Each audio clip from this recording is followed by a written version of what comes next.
Time destroys almost everything. Wood rots, metal rusts, kingdoms collapse, and even languages disappear.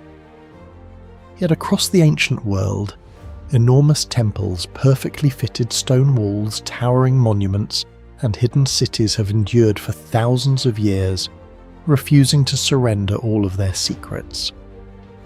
Modern science can explain when many of these places were built, but not always how they achieved such extraordinary precision, or why certain designs appear centuries ahead of their time. Every expedition uncovers new evidence, but each discovery seems to deepen the mystery instead of solving it. The ruins left behind are more than surviving architecture. They are unanswered questions carved into stone, waiting for history to catch up.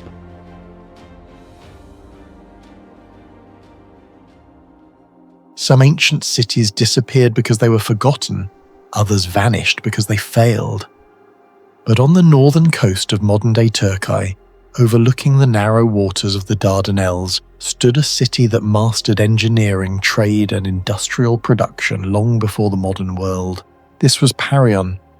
Its ruins were first systematically identified in the 19th century, but large-scale archaeological excavations only began in 2005 under the direction of Ondokus Mayas University near the village of Kemer in Kanakkale province.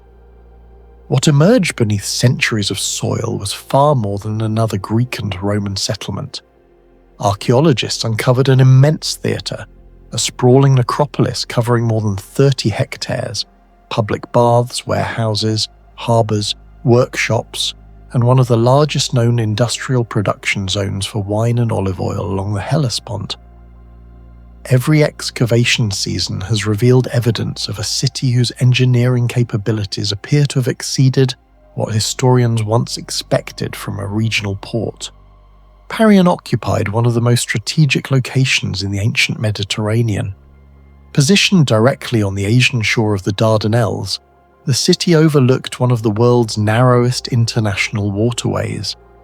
Every vessel sailing between the Aegean Sea and the Black Sea had to navigate this passage. Ancient writers, including Strabo, described the Hellespont as a corridor of immense commercial importance, while modern oceanographic studies show that surface currents in the strait commonly flow southwestward at speeds approaching 1 meter per second, with deeper countercurrents moving in the opposite direction. Constructing a stable harbour under these constantly shifting hydrodynamic conditions would have required remarkable understanding of coastal processes. Yet archaeological surveys have found no evidence of massive artificial breakwaters comparable to those built centuries later at Caesarea Maritima. Instead, Parion appears to have relied on a carefully selected natural inlet whose shoreline geometry minimized wave energy and reduced the impact of the powerful currents. Exactly how ancient engineers identified this optimal location without modern surveying equipment remains uncertain. The city's urban design reveals another technical mystery. Excavated streets consistently align with the waterfront, connecting warehouses, marketplaces, and administrative buildings through unusually direct transportation routes. Heavy cargo, arriving from ships, could be unloaded, stored, traded, and redistributed without unnecessary movement through residential districts. Modern logistics engineers describe this type of arrangement as minimizing handling costs, yet Parion achieved something remarkably similar nearly 2,000 years ago. Whether this efficient layout resulted from a single master plan during the Hellenistic period or evolved gradually under Roman administration is still debated because the deepest construction layers remain only partially excavated. Hidden beneath those streets lies an equally impressive hydraulic system. Excavations have uncovered stone-lined drains, ceramic pipelines, inspection chambers, and underground channels extending beneath major public buildings. Some sections still preserve measurable gradients after almost 2 millennia. Even more remarkable engineers studying these drains found that certain channels maintained slopes of only a few millimeters per meter, while still allowing efficient gravity-driven water flow. Similar hydraulic precision is normally associated with large Roman capitals rather than provincial ports. Since only a fraction of the underground network has been exposed, archaeologists suspect that much of Parion's original drainage infrastructure remains buried beneath unexcavated areas. The complete design is still unknown, leaving unanswered questions about how engineers coordinated stormwater management, sanitation, and freshwater distribution across an expanding urban landscape. Yet perhaps the greatest mystery lies inside the city's industrial quarter. Excavations have revealed an extensive complex dedicated to the large-scale production of wine and olive oil. Instead of isolated family workshops, archaeologists uncovered multiple pressing installations, interconnected settling basins, storage facilities, transport corridors, and large concentrations of amphora fragments spread across a carefully organized manufacturing district. These discoveries suggest industrial production rather than household agriculture. Several stone presses remain in situ, connected by channels carved with precise gradients that allowed liquids to flow naturally into collection tanks without mechanical pumping. The engineering appears standardized, indicating that production followed carefully controlled procedures rather than improvised local techniques. Olive oil production in antiquity required crushing olives, separating the paste, applying enormous pressure, collecting the liquid, and allowing oil and water to separate naturally before storage.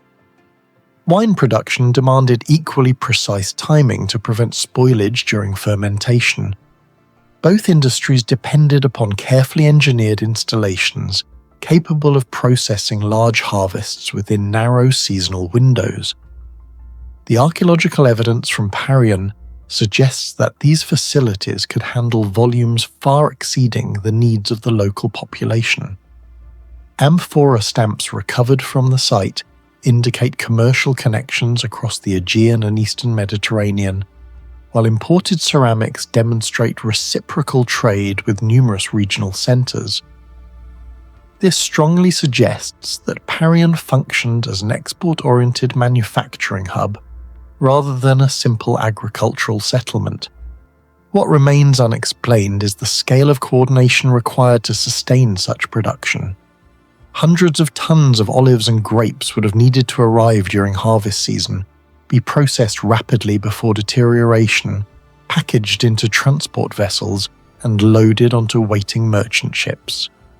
This demanded synchronized labor, reliable water supplies, storage infrastructure, transportation planning, and quality control on an industrial level.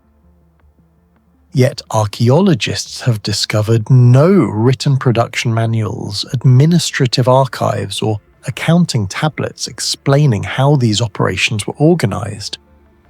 The physical infrastructure survives, but the management system that made it function has vanished almost completely.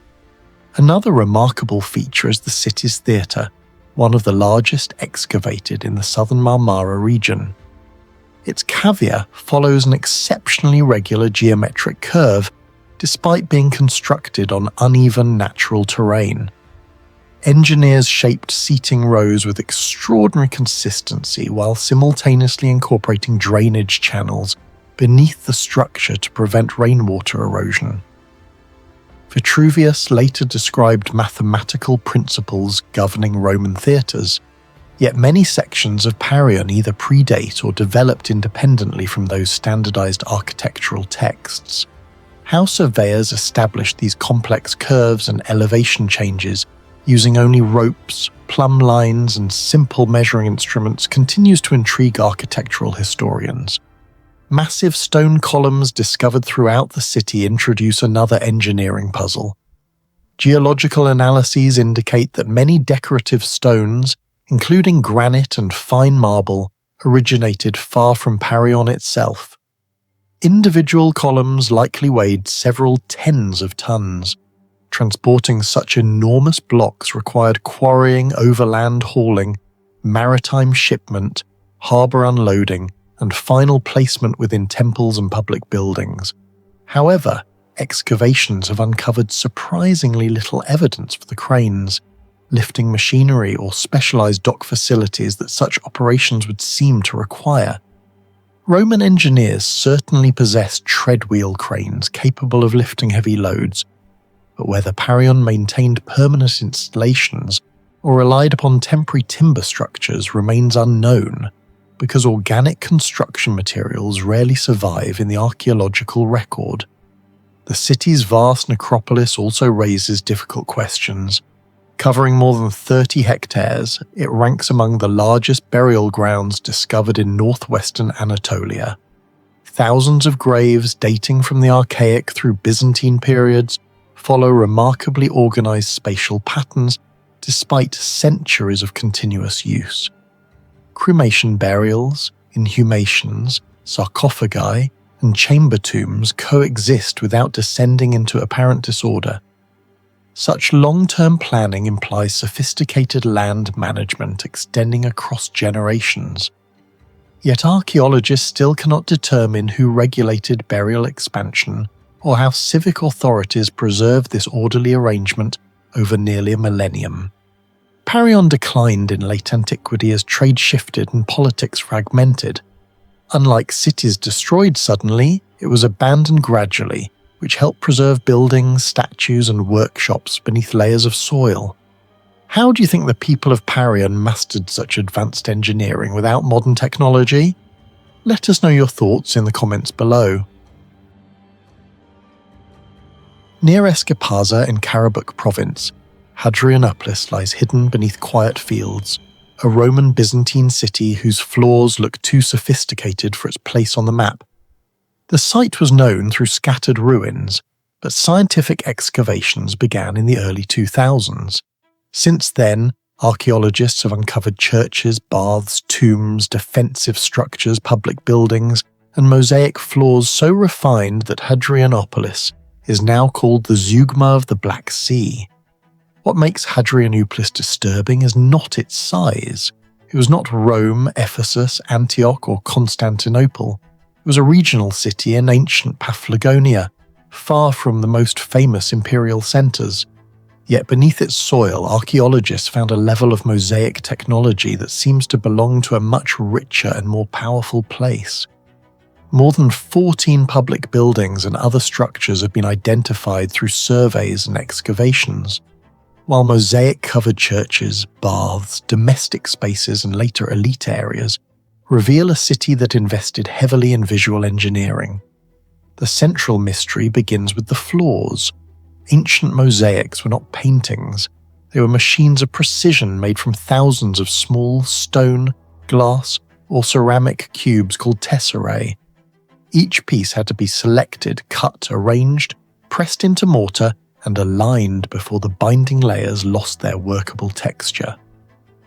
In Hadrianopolis, these mosaics show horses, elephants, panthers, deer, griffins, peacocks, geometric bands, ribbons, and symbolic designs. Some animals were not local to northern Anatolia, which suggests either imported artistic models, travelling craftsmen, or a visual tradition connected to larger Mediterranean networks. The puzzle is why such refined work appeared here. A second-tier inland city should not normally preserve mosaic programs comparable in ambition to elite urban centres. The nickname Zeugma of the Black Sea is not just a tourist phrase. Zeugma in southeastern Turkey is famous for some of the finest Roman mosaics ever found. To compare Hadrianopolis with that tradition means archaeologists are recognizing an unusual concentration of technical skill in a city that history almost forgot. The technical problem is deeper than beauty. A mosaic floor survives only if the entire underground system is stable. Beneath the visible image, ancient builders needed foundation layers, compacted fill, bedding mortar, leveling coats, and a final setting layer. If the lower layers shifted even slightly, the image cracked. If water entered from below, salts could rise and destroy the surface. If the mortar dried too quickly, the tesserae would loosen. Yet several Hadrianopolis mosaics survived for more than 1,000 years, some still clear enough to display animal forms and geometric structure. That survival points to a construction process that was carefully controlled, but its exact formulas remain unknown. One of the strongest clues comes from the bath complex.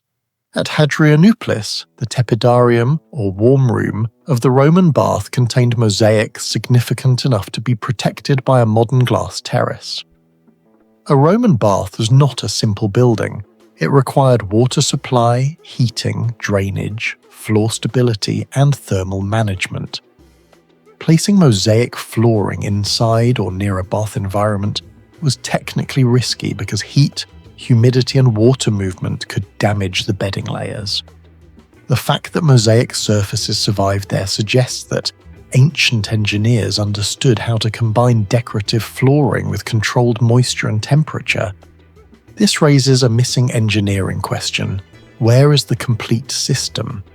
Roman baths normally used hypocaust heating, with hot air moving beneath raised floors and through wall channels. But at Hadrianopolis, not every part of the heating and water network has been fully reconstructed.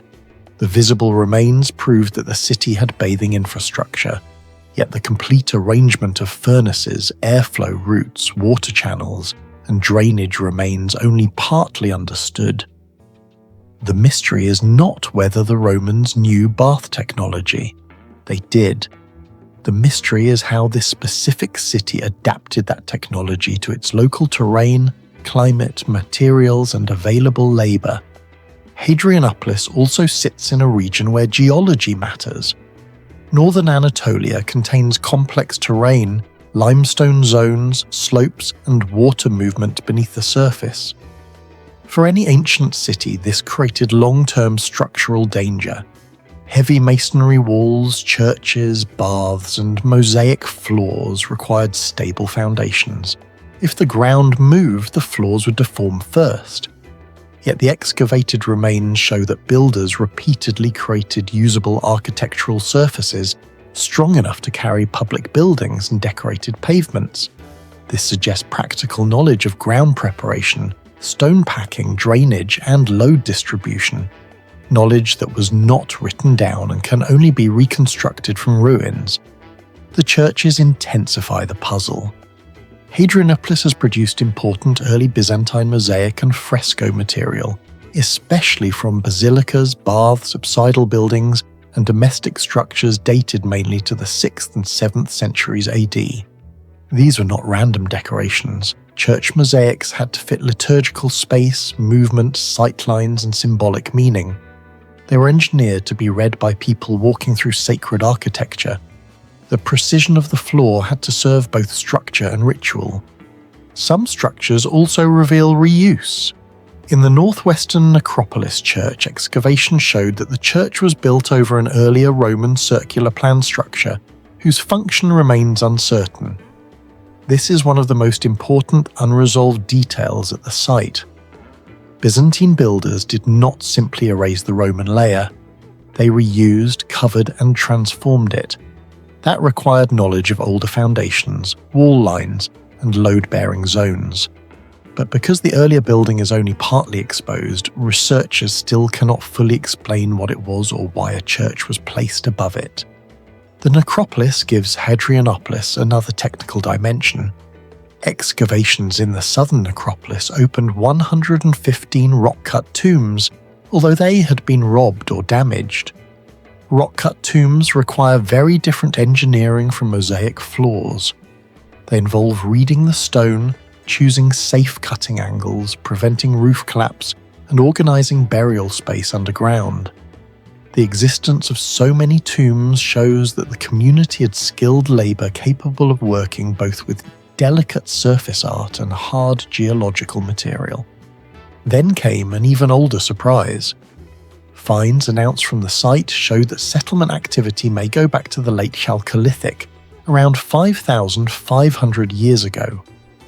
Earlier publications had placed the city's foundation around the 1st century BC, but these discoveries pushed human activity in the area back by roughly 3,500 years. This does not mean the Roman city itself is 5,500 years old, but it means the landscape had a far deeper memory of occupation than expected. That long occupation may explain why Hadrianopolis became technically unusual. Ancient engineering rarely appears from nowhere. A region used for thousands of years accumulates local knowledge, where water moves, which stone breaks cleanly, which soil holds weight, which slope floods, and which routes connect settlements. By the Roman and Byzantine periods, builders may have inherited a landscape already tested by generations. The mystery is that this practical knowledge left almost no written record. The most recent discoveries make the site even harder to classify. In 2025, archaeologists working in the inner citadel uncovered a 4th century AD reception hall with rare mosaic designs. Reports described peacocks drinking from a fountain, geometric patterns, ribbon motifs, an 8-pointed star, and damaged human figures. Researchers stated that about 80% of the mosaic surface had survived and that some motifs had not previously been recorded in the academic literature of the region. This discovery changes the story. Hadrianopolis was not only a city of church mosaics, it also appears to have had elite or administrative spaces with carefully designed visual programs. A reception hall is a place of controlled appearance. Visitors entered, stood, moved, and looked according to architectural intention. The floor was part of power. Its motifs were not only decorative, they may have communicated authority, identity, religion, or connection to imperial culture. But because the human figures are damaged and the symbolic system is incomplete, archaeologists cannot yet say whether the imagery was mythological, Christian, political, or a mixture of traditions. The unanswered question is where the craftsmen came from. Hadrianopolis has impressive mosaics, but no fully identified large-scale mosaic workshop has yet explained their production. If local artisans made them, then this small city had a surprisingly advanced technical school. If travelling masters made them, then Hadrianopolis was connected to artistic circuits stretching across Anatolia, Syria, or the wider eastern Mediterranean. If pattern books were used, then ancient designs moved like portable technology. Each possibility changes the meaning of the city. In the middle of the Pacific on Kiritimati Island, Kiribati, the forgotten Quartal ruins stand where almost no ancient city should have existed. Built from fragile coral stone on one of Earth's most isolated atolls, the ruins preserve engineering questions that modern archaeology still cannot fully answer. The Quartal ruins lie on Kiritimati, formerly known as Christmas Island, in the Republic of Kiribati. Covering more than 380 square kilometers, Kiritimati is the world's largest coral atoll by land area, yet it has almost no permanent freshwater rivers, virtually no building stone other than coral limestone, and only sparse vegetation capable of supplying large construction projects. The existence of substantial stone structures in such an environment immediately raises an obvious question. Why would ancient people invest enormous labour to build here? And how did they accomplish it using one of the weakest natural building materials available? The ruins first attracted systematic attention during 19th century European exploration of the Line Islands, although local traditions had long recognised the site. Later archaeological surveys documented the surviving coral walls and attempted to determine their age and function. Unfortunately, unlike famous archaeological centres such as Easter Island or Nan Madol, Quartel has never undergone large-scale excavation. The absence of extensive excavation records means that every surviving wall carries disproportionate importance, while every unanswered question becomes even more difficult to resolve. What immediately separates Quartel from countless other Pacific archaeological sites is not its size, but its material. Nearly every surviving wall consists primarily of coral limestone. Modern engineers understand the limitations of this material extremely well. Living reef-building corals are composed largely of calcium carbonate in the mineral form aragonite, while fossil coral limestone gradually transforms into calcite through geological processes. Calcium carbonate has a Mohs hardness of only about 3, making it dramatically softer than granite, which measures roughly 6 to 7. Coral stone is also highly porous, absorbs seawater, and is vulnerable to salt weathering, dissolution, biological erosion, and repeated wetting and drying. From a purely engineering perspective, coral is one of the least desirable materials for constructing buildings expected to survive centuries. Yet the walls of Quartel continue to exist. This paradox forms the site's greatest technological mystery. Ancient builders somehow transformed a fragile geological material into structures capable of resisting tropical storms, intense ultraviolet radiation, salt spray, seasonal flooding, and centuries of environmental degradation. Modern conservation specialists working on coral architecture across the Pacific recognize that untreated coral blocks deteriorate relatively quickly once exposed to repeated cycles of moisture and salt crystallization. Nevertheless, parts of Quartel have endured long enough to puzzle archaeologists today. Just one explanation proposes that the builders exploited a remarkable property of freshly quarried coral.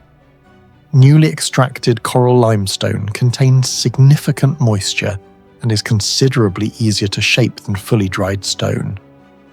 Experimental archaeology has demonstrated that freshly cut coral can be carved with relatively simple stone or shell tools. As moisture gradually evaporates, the stone hardens through natural recrystallization of calcium carbonate, creating a stronger finished block than it possessed during extraction. If the ancient builders intentionally quarried coral shortly after reef exposure, transported it before complete drying, and assembled the walls while the material remained workable, they would have solved one of the greatest challenges associated with coral construction. However, this theory immediately creates another mystery. No complete toolkit associated with such specialized coral quarrying has ever been identified at Quartel. Archaeologists have recovered evidence of prehistoric activity throughout many Pacific islands, yet direct proof explaining exactly how builders repeatedly cut uniformly shaped coral blocks remains frustratingly incomplete. Many surviving stones appear more regular than random reef fragments, suggesting deliberate shaping rather than simple collection from natural outcrops. Without the discovery of workshops, unfinished blocks, or specialized tools, the precise construction sequence remains speculative. Equally puzzling is the apparent stability of the masonry itself. The surviving walls appear to rely largely upon carefully stacked dry stone construction, rather than extensive lime mortar. Dry masonry requires extraordinary understanding of load distribution because every block contributes directly to structural stability. Even slight errors in stone placement allow walls to collapse under repeated vibration or settlement.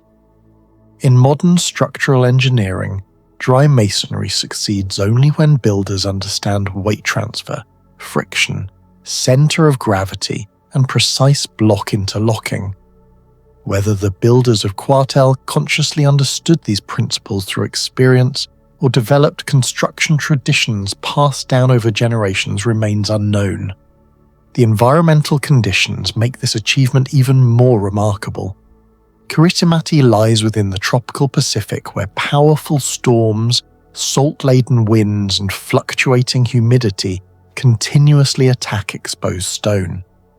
Salt crystallization is particularly destructive because dissolved salt penetrates microscopic pores before expanding during evaporation, gradually fracturing the rock from within.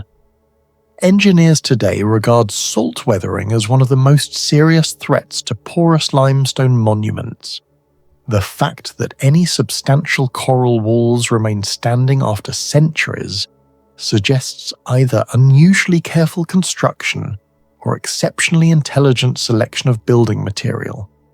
Another engineering mystery concerns the selection of construction locations. Coral atolls appear flat from a distance, yet small differences in elevation of only 1 or 2 meters dramatically influence flooding frequency, groundwater salinity, erosion, and storm wave exposure. Modern coastal engineers rely upon detailed topographic surveys before constructing permanent infrastructure on coral islands. Ancient builders possessed no satellites, laser mapping, or digital elevation models. Nevertheless, the surviving remains occupy ground that appears comparatively stable despite centuries of coastal change. Whether this reflects accumulated practical knowledge, repeated rebuilding, or sophisticated environmental observation remains uncertain.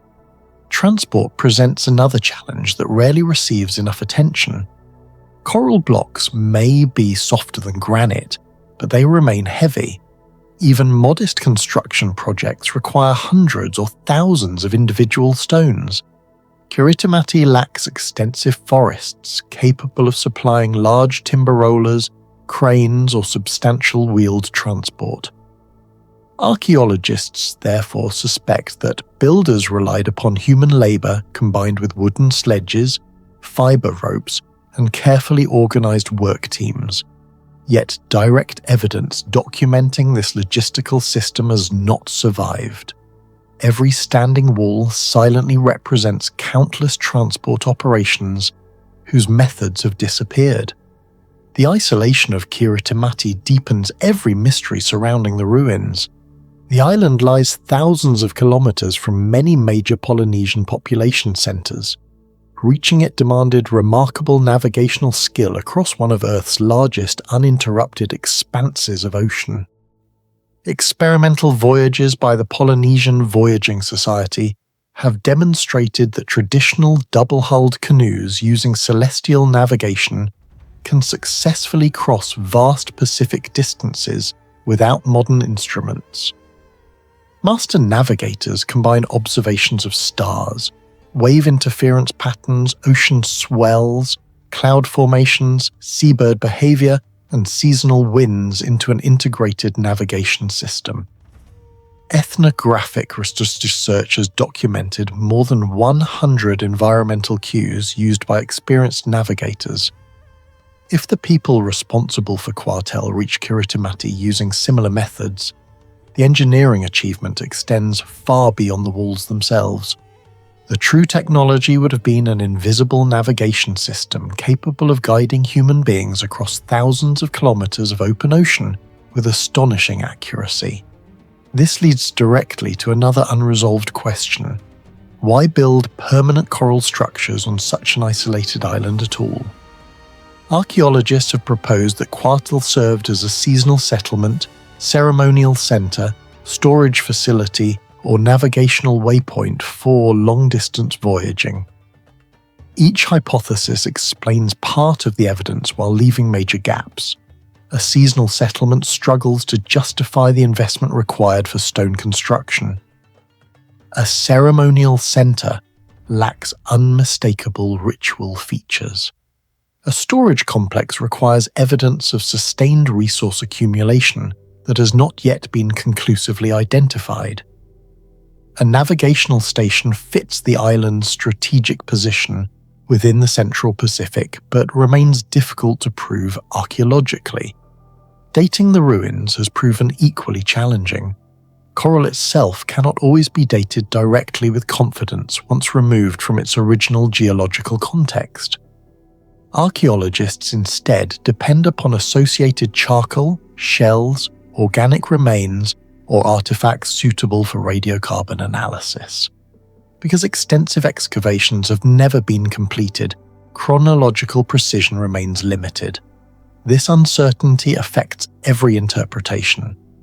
Without knowing exactly when the structures were built, researchers cannot confidently connect them to particular waves of Polynesian expansion or regional cultural developments.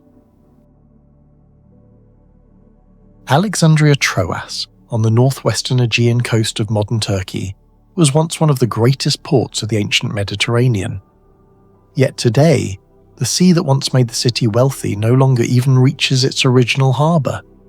An enormous maritime complex that welcomed emperors, merchant fleets and travellers has almost completely vanished, leaving archaeologists to solve one of antiquity's greatest engineering mysteries.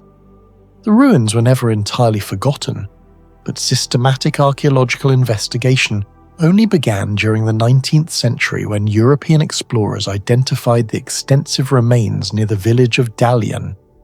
Modern excavations, geophysical surveys, satellite imagery, sediment analysis, and underwater archaeology have gradually revealed that Alexandria Troas occupied nearly 400 hectares at its peak during the Roman Empire, making it one of the largest cities in Asia Minor. Excavations have uncovered massive bath complexes, aqueducts, theatres, city walls stretching almost 8 kilometres, and monumental gateways, yet surprisingly little of the city's most important structure, its harbour, remains visible today. The greatest mystery surrounding Alexandria Troas is not what survives above ground, but what disappeared beneath layers of sediment. Ancient authors, including Strabo and Pliny the Elder, described the city as a thriving maritime centre.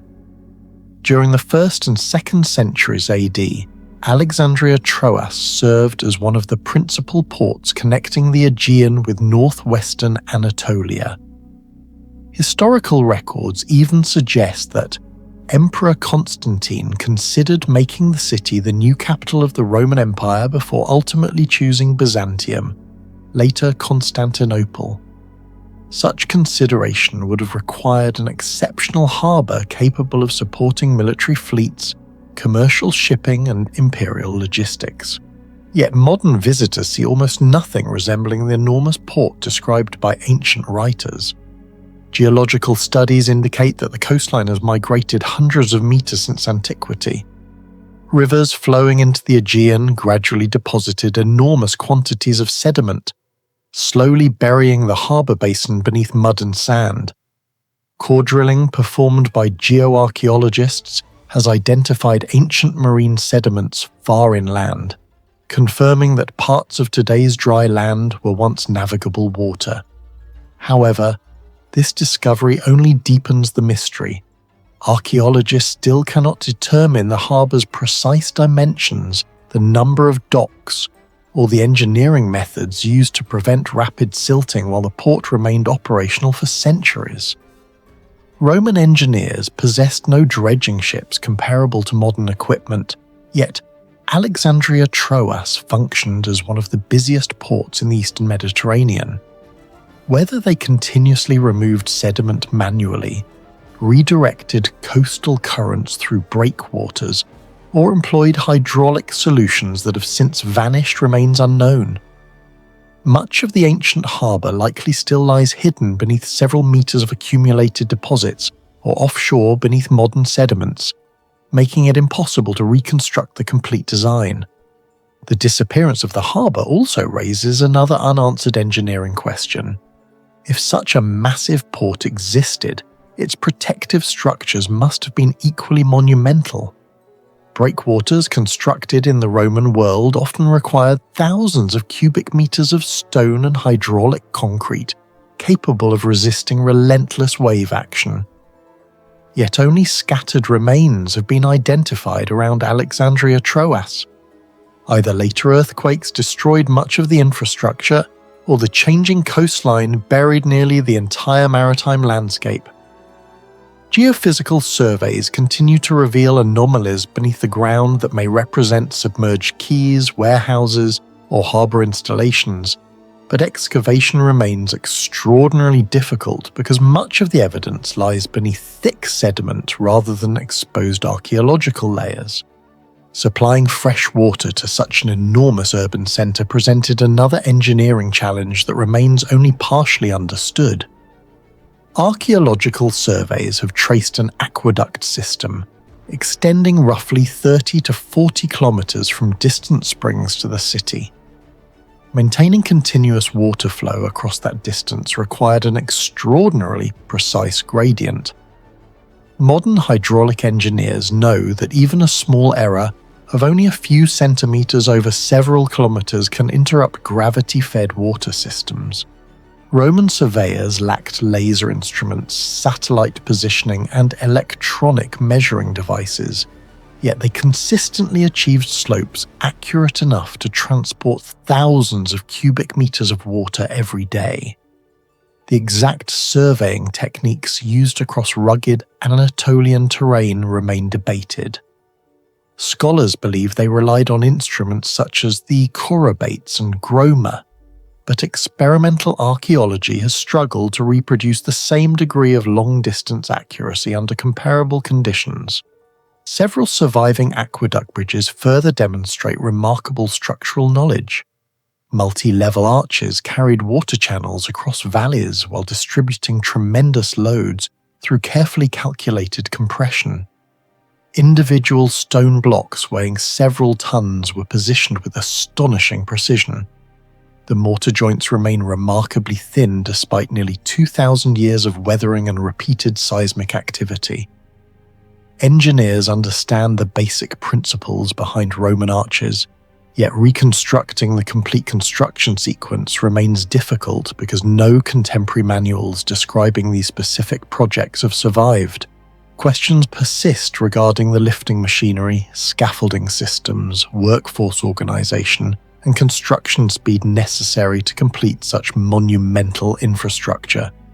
The city's enormous bath complexes reveal another sophisticated technological achievement.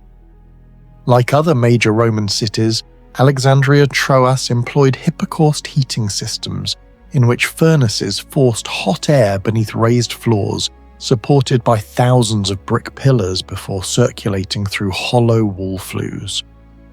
Archaeological remains indicate extensive heating networks serving multiple rooms with different temperature requirements. Modern computational models have demonstrated the remarkable efficiency of Roman hypocausts, but reproducing identical thermal performance remains challenging because the precise airflow dynamics depended upon countless architectural variables. Engineers continue studying how Roman builders optimized fuel consumption while maintaining stable indoor temperatures across buildings covering several thousand square meters. Acoustics present another subtle mystery. The Odeon and Theatre of Alexandria Troas were designed entirely without electronic amplification, yet surviving architectural geometry still produces exceptional sound transmission. Modern acoustic measurements at comparable Roman theatres demonstrate speech intelligibility exceeding expectations for open-air structures. The builders clearly understood how curved seating, wall reflections, and stage architecture could direct sound naturally toward thousands of spectators. Whether this knowledge resulted from mathematical calculation, accumulated empirical experience, or generations of experimental refinement remains uncertain, because no ancient technical treatise fully explains the design principles behind these remarkable acoustic environments. The city's monumental architecture also depended upon an immense logistical network. Columns of imported Egyptian granite, some weighing tens of tons, were transported from quarries hundreds of kilometers away. The journey required extraction along the Nile, shipment to Mediterranean ports, transport across open sea, unloading at Alexandria Troas, movement inland, and final erection into perfectly vertical positions. Every stage demanded specialized equipment and coordinated labor. Although Roman cranes, treadwheel hoists, and compound pulley systems are well documented, historians continue debating the maximum loads these machines could safely lift under real construction conditions. Alexandria Troas represents one of many sites where the scale of surviving architecture pushes the estimated limits of known Roman lifting technology.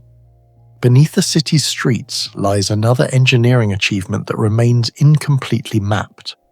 Excavations have exposed underground drainage channels, designed to remove stormwater and wastewater while protecting public buildings from flooding. Remarkably, some sections still function after nearly 2 millennia.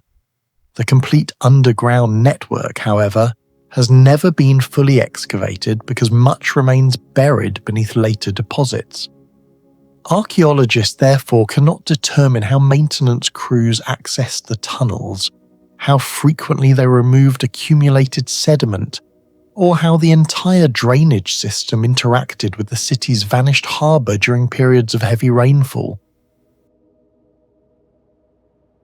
El Paraiso lies in the Chillon River Valley, about 40 kilometers north of Lima, Peru, a silent stone complex older than many of the world's most famous civilizations. The site was first recorded in the 1950s, later excavated by Frederick Engel in the 1960s, and studied again by Jeffrey Quilter's team in the 1980s. What they found was not a city of kings, but a huge pre-ceramic ceremonial complex covering roughly 58 to 60 hectares, with more than a dozen mounds arranged around a broad U-shaped plan. Radiocarbon evidence places major occupation between about 3,790 and 3,065 calibrated years before present, with some dates falling around the 3rd and 2nd millennia BC. What makes El Paraiso disturbing is not a lost treasure, it is the engineering.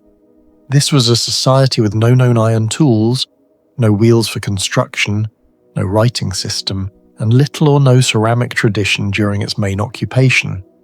Yet it raised massive stone buildings from quarried rock, coarse fill, mortar, plastered surfaces, stairways, narrow corridors, sealed rooms, and repeated construction phases. Some structures were nearly 1,000 feet long, and the whole complex spread across more than 125 acres. The deepest mystery begins inside the walls. At El Paraiso, archaeologists found rooms and construction fills packed with fibre bags full of stones. These bags are known as shikras. At first glance they look simple, woven vegetable fibre sacks filled with cobbles. But their placement was not random. They were inserted into platforms, terraces and room fills during construction phases, especially when older spaces were sealed and new architecture was built above them. A small sample of 8 shikra bags from El Paraiso had an average weight of about 25.77 kilograms, heavy enough to serve as structural fill, but light enough for 1 or 2 workers to carry in a controlled building system. This is where the ancient technology becomes difficult to explain away as primitive labour.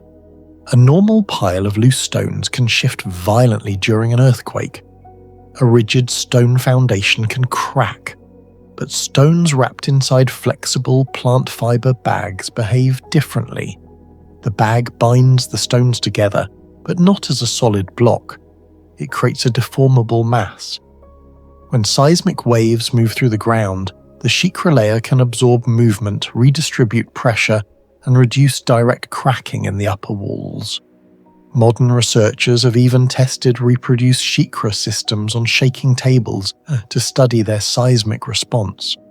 And recent engineering studies continue to examine wrapped stone technology as a low-cost seismic isolation concept. The mystery is not whether shikras worked. The mystery is how people 5,000 years ago understood that they worked. The central coast of Peru is one of the most earthquake-prone regions on Earth because it lies along the subduction zone where the Nazca Plate dives beneath South America. The builders of El Paraiso lived in a landscape where major ground movement was not a theory, it was a recurring threat. Yet instead of simply piling stone higher and thicker, they developed a system that used flexibility, modular weight, and layered packing. In modern language, it resembles a primitive form of seismic buffering.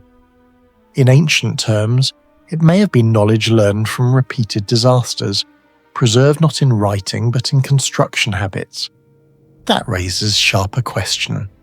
Was Shikra technology invented by accident, or was it the result of long-term observation? A builder might notice that a wall filled with loose stone collapses, while a wall packed with bagged stone survives. Over generations, this becomes a rule, but El Paraíso shows more than rough improvisation. The bags were standardized enough to suggest planning. Their weight was practical, their placement was systematic. Their materials, plant fiber and stone, were locally available, but the logic behind them was sophisticated. It was engineering without textbooks. The same paradox appears in the scale of the complex. El Paraíso was not a small ritual hut. It was one of the largest early monumental centers in the Americas. Unit 1 alone had multiple tiered levels and between 4 and 6 construction phases. It was built from rough-trimmed stones quarried from nearby hillsides, assembled with fill and mortar, then covered with plaster. Internal stairways and narrow passages show that movement through the building was controlled, not accidental. Some rooms were easy to reach from outside, while others could only be entered through restricted routes. This means the builders were not only solving a construction problem, they were designing human experience. Walls were thick, access was filtered, rooms were sealed and rebuilt. Earlier spaces were filled with shikra and buried beneath later phases. The site grew by swallowing its own past. Each new phase preserved the old structure inside the next one, turning architecture into memory. Then, in 2013, another layer of mystery appeared. During conservation work, archaeologists discovered a small ceremonial structure in the right wing of the main pyramid.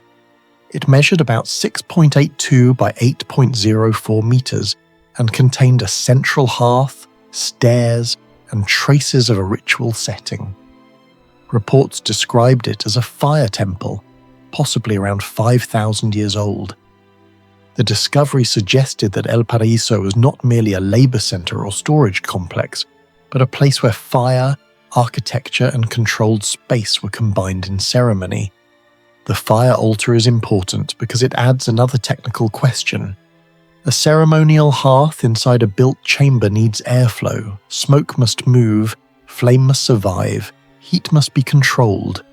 In later Andean ritual architecture, sunken hearths and ventilated fire systems appear repeatedly. But at El Paraíso, the discovery pushed this tradition far deeper into the past. If the airflow was intentional, then the builders understood not only stone and seismic behavior, but also the movement of air through enclosed architecture. Even the location of El Paraíso is unusual. Many early coastal ceremonial centers in Peru were placed to overlook fields or the ocean. El Paraíso sits about 2 kilometers inland on the Chillon floodplain, surrounded by arable land and lowlands capable of supporting irrigation agriculture, but its view of the Pacific is blocked by hills. Archaeological discussion has noted that diet evidence may point more strongly toward riverine resources than a purely maritime focus, though this remains debated. That makes the site harder to classify. It was near the coast, but not visually centered on the sea. It was near farmland, but not simply a farming village. It had monumental architecture, but no clear palace, no royal tombs, and no obvious military purpose. It had complex buildings, but little evidence of dense domestic life. The architecture seems to have been created for gathering, ritual, coordination, and controlled access, but the authority behind it remains invisible. The absence of writing makes the engineering even more remarkable. To build El Paraíso, someone had to organize quarrying, transport, weaving, stone collection, food supply, plastering, rebuilding, and labor scheduling. Shikra bags alone required plant fibers to be harvested, processed, woven, filled, moved, and placed in the right structural zones. This was not random community effort. It was a managed construction system. Yet no tablets, inscriptions, or administrative records have been found to explain how decisions were recorded.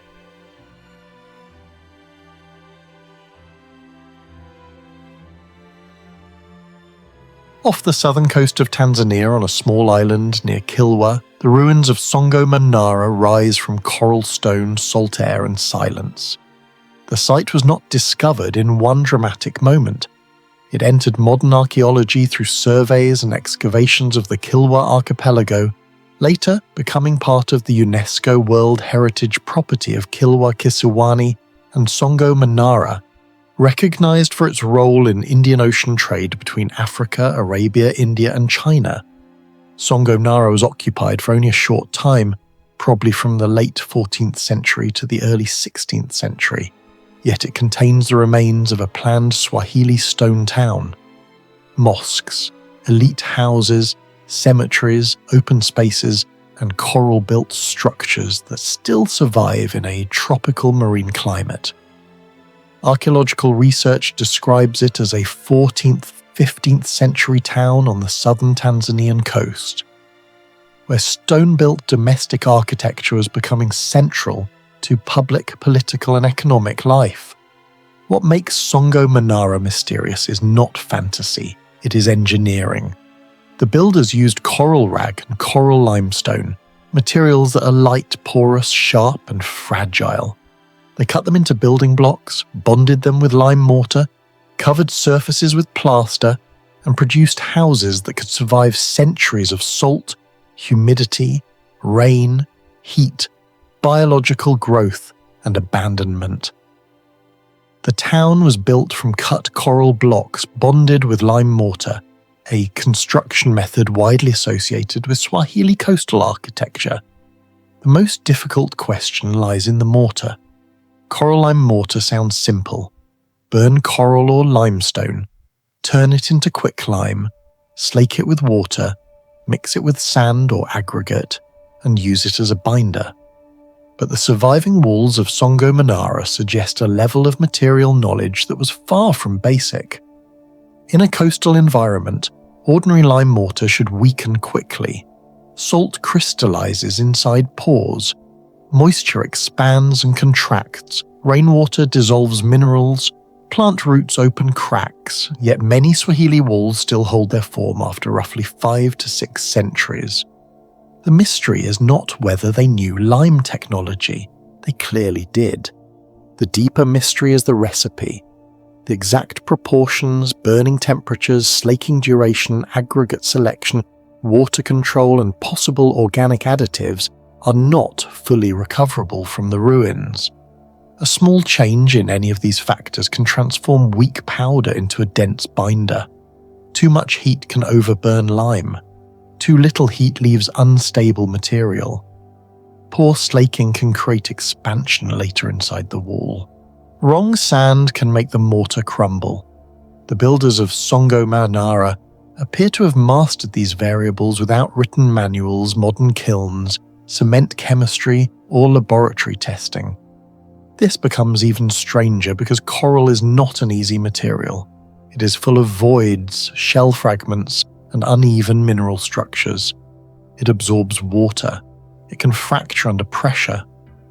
But that same porosity may have helped the mortar grip the stone, creating a mechanical bond between lime paste and coral surface. The walls were not only stacked, they were chemically and physically locked together.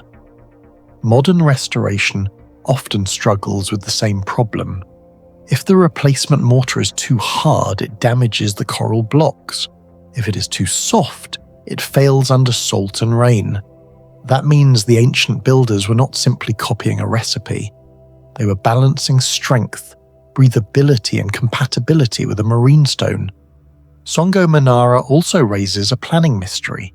The ruins show houses, mosques, courtyards, cemeteries, and public spaces arranged as part of an urban landscape. Research on the mosques of Songo Manara places them within a broader town plan, while archaeological studies of public space show that open areas were not empty leftovers, but active parts of Swahili social life. This is important because the island environment limits everything. Fresh water is scarce. Building stone must be quarried, carried, cut, and placed. Lime production requires fuel. Fuel requires vegetation or imported wood. Every wall represents a chain of labour. quarrying coral, burning lime, mixing mortar, transporting water, shaping blocks, plastering surfaces, and maintaining buildings against the sea. A town like Songo Manara could not appear by accident. It required logistics. The houses reveal another unexplained layer. Archaeologists have argued that Swahili stone houses were not private shells hidden from public life. At Songo Manara, domestic architecture connected indoor rooms, courtyards, entrance areas, and outdoor spaces. Houses help display status, host visitors, structure trade, and anchor political identity. This changes the way we see the engineering. A wall was not just a wall. A doorway controlled access. A courtyard managed air, light, privacy, and social rank. Plastered floors reflected heat and cleaned easily. Thick coral walls cooled interiors in the day and released heat at night. In a hot coastal climate, architecture worked like passive climate technology. Without machines, the builders used shade, mass, airflow, and surface brightness to create more livable rooms. Then there are the maritime structures. Surveys around Songo Manara documented coral-built causeways and foreshore architecture, suggesting that the town extended beyond dry land into tidal zones. These causeways may have helped people reach boats, reefs, fishing areas, or ritual and territorial spaces. Their exact function remains debated, but they show that the builders understood tides, shallow water movement, and the edge between land and sea. This matters because Songo Manara was part of a much wider Indian Ocean system.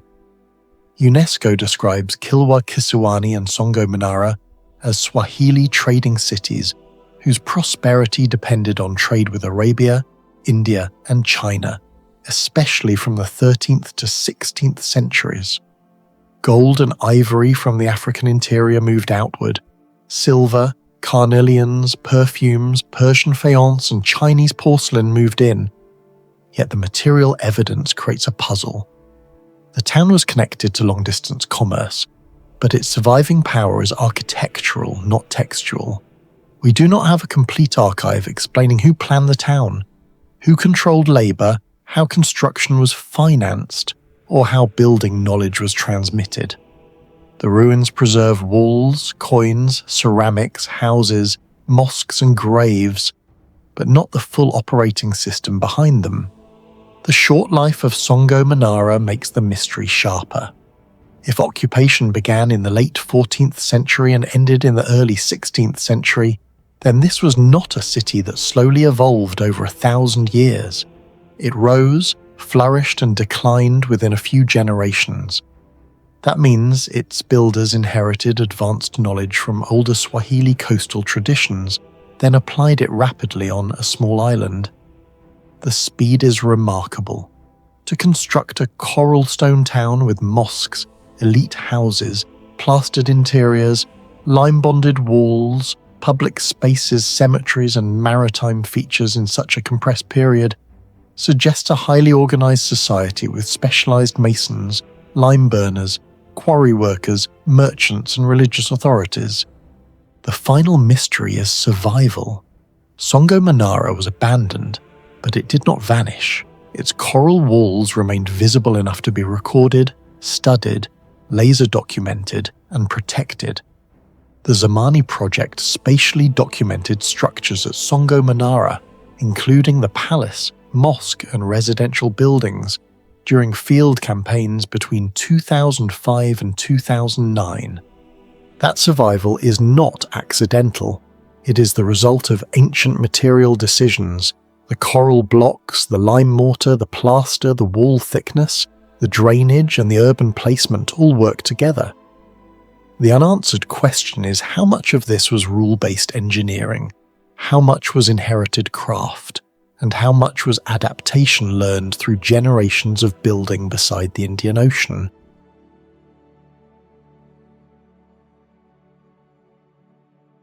Qianshan, Liaoning, China, a mountain of temples clinging to stone. Only 17 kilometers southeast of Anshan in Liaoning province, Tianshan rises as a broken wall of granite peaks. The name means 1,000 mountains, and Chinese sources describe it as a landscape of 999 lotus-shaped summits once called the Mountain of Accumulated Verdure. Today it is known for Buddhist temples, Taoist shrines, stone inscriptions, and narrow paths cut into cliffs. But beneath the religious silence, Tianshan hides a harder question. How did builders, without modern machines, anchor sacred architecture into near-vertical rock and keep it standing for centuries? Tianshan was not discovered in one dramatic excavation. It was recognized gradually through historical records, temple restoration, mountain surveys, and the preservation of a sacred landscape that had been used since at least the Tang dynasty. Later, dynasties expanded the site, especially during the Ming and Qing periods, turning isolated mountain sanctuaries into a complex network of shrines, paths, pavilions, gates, and cliff inscriptions. Modern descriptions place the protected scenic area at about 44 square kilometers, filled with Buddhist and Taoist structures sharing the same mountain system. The strangest feature is not one temple, it is the decision to build so many of them on stone that seems almost hostile to construction. Tianshan is not a flat monastic valley. It is a granite maze of ridges, knife-like peaks, ledges and sudden drops. Travel guides and local records describe dozens of surviving temples and shrines, including older sites associated with the Tang, Liao, Jin, Ming and Qing periods. One modern account lists 38 existing temples in the scenic area, including Zuyue Temple, Dayan Temple, Xiangyan Temple, and Wuliangguan, each connected to different periods of religious building. This is where the engineering mystery begins. Many mountain temples in China were not built from a blank foundation. Builders had to negotiate living rock. At Tianshan, that meant carving level platforms out of granite, placing timber frames against uneven stone, and creating access routes before large materials could even reach the construction zone. Granite is far harder than ordinary sedimentary rock. Modern engineering classifies fresh granite as a high-strength stone, often requiring steel tools, repeated impact, or drilling to shape efficiently. Yet the builders at Tianshan did not simply carve decoration. They created usable architecture in a place where gravity worked against every beam, tile, stair, and foundation stone. The unresolved part is logistical.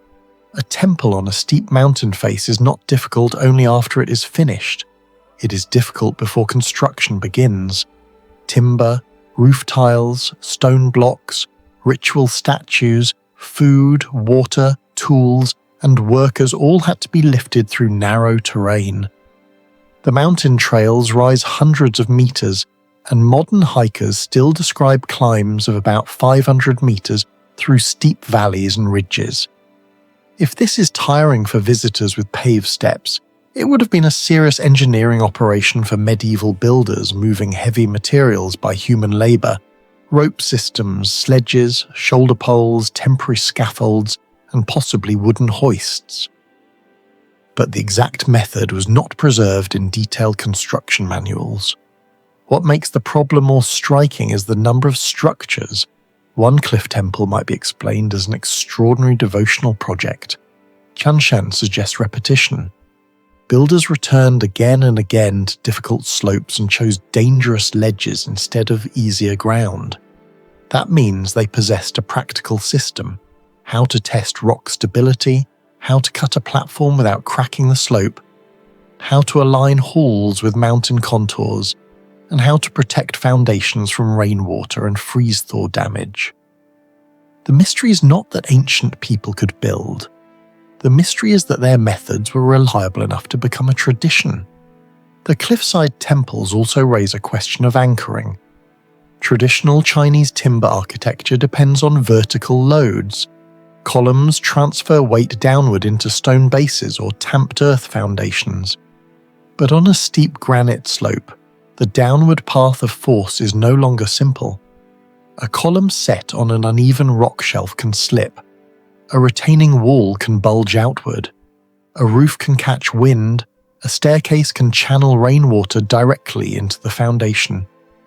Every structure must resist not only weight but sliding, erosion and seasonal movement. The builders had to carve sockets, flatten stone pads, wedge blocks into cracks, and sometimes allow the natural mountain to become part of the building itself. This is one reason Tianshan feels different from a normal temple complex. It is not architecture placed on nature. It is architecture negotiated with nature. The rock decides the plan. A hall bends around a cliff. A path squeezes between boulders. A pavilion stands where a platform barely exists. The result looks spiritual, but it is also technical. Each building is a survival test. The mountain itself adds another layer. Tianshan is famous for its granite peaks, strange rock formations, narrow clefts, and weathered stone masses. One source describes landforms such as one-line sky, clip-flat stone and rootless stone, created after immense periods of weathering and erosion. These formations are beautiful, but for builders they are warnings. Weathered granite can appear solid while hiding fractures. A stone ledge may support a person but not a roof. A cliff face may hold for decades and fail after water enters the joints. The builders had to read the mountain like engineers, even if they explained their choices through feng shui, sacred geography, or religious symbolism. The stairways and cliff paths are another silent technology. Tianshan's sacred landscape only works if people can move through it. Pilgrims had to reach temples, monks had to carry supplies, and craftsmen had to maintain buildings. This required a network of steps, bridges, carved passages, and mountain gates. Many ancient mountain sites used stone steps cut directly into bedrock because separate blocks could shift or wash away. At Tianshan, the repeated use of rock-cut and stone-laid pathways suggests long-term planning. The steps were not only for access, they were drainage channels, load routes, and emergency lines across the mountain. Drainage may be the least visible but most important part of the mystery. A temple on a cliff survives only if water is controlled. Rain running behind a wall can loosen fill. Water entering granite cracks can freeze in winter and widen fractures. Liaoning's climate includes cold winters, meaning freeze-thaw cycles would have threatened any structure built against rock. The survival of old platforms and paths implies that builders understood how to keep water moving away from foundations. They used slope, gaps, stone channels, and the natural fall of the mountain. The design may look simple, but failure would have been immediate and destructive. Then, there is the great natural Maitreya image. Tianshan is famous for a naturally formed Buddha-like figure described as 70 meters high and 46 meters wide, claimed by local sources to be the largest naturally occurring Maitreya Buddha image in the world. Unlike the carved Leshan giant Buddha in Sichuan, which is about 71 meters tall and was cut from a cliff between the Tang and early 9th century, Tianshan's Maitreya is presented as a natural rock image enhanced by religious interpretation rather than fully carved sculpture. This comparison matters. It shows two different ancient relationships with stone. One mountain was reshaped into a Buddha. The other was read as a Buddha already hidden inside the mountain. That idea may explain why the builders accepted such difficult terrain. Tianshan was not chosen because it was easy. It was chosen because the mountain itself seemed sacred. The peaks looked like lotus flowers. The cliffs created natural shrines. The rock formations suggested divine presence. Once the landscape was interpreted as holy, engineering became a form of devotion.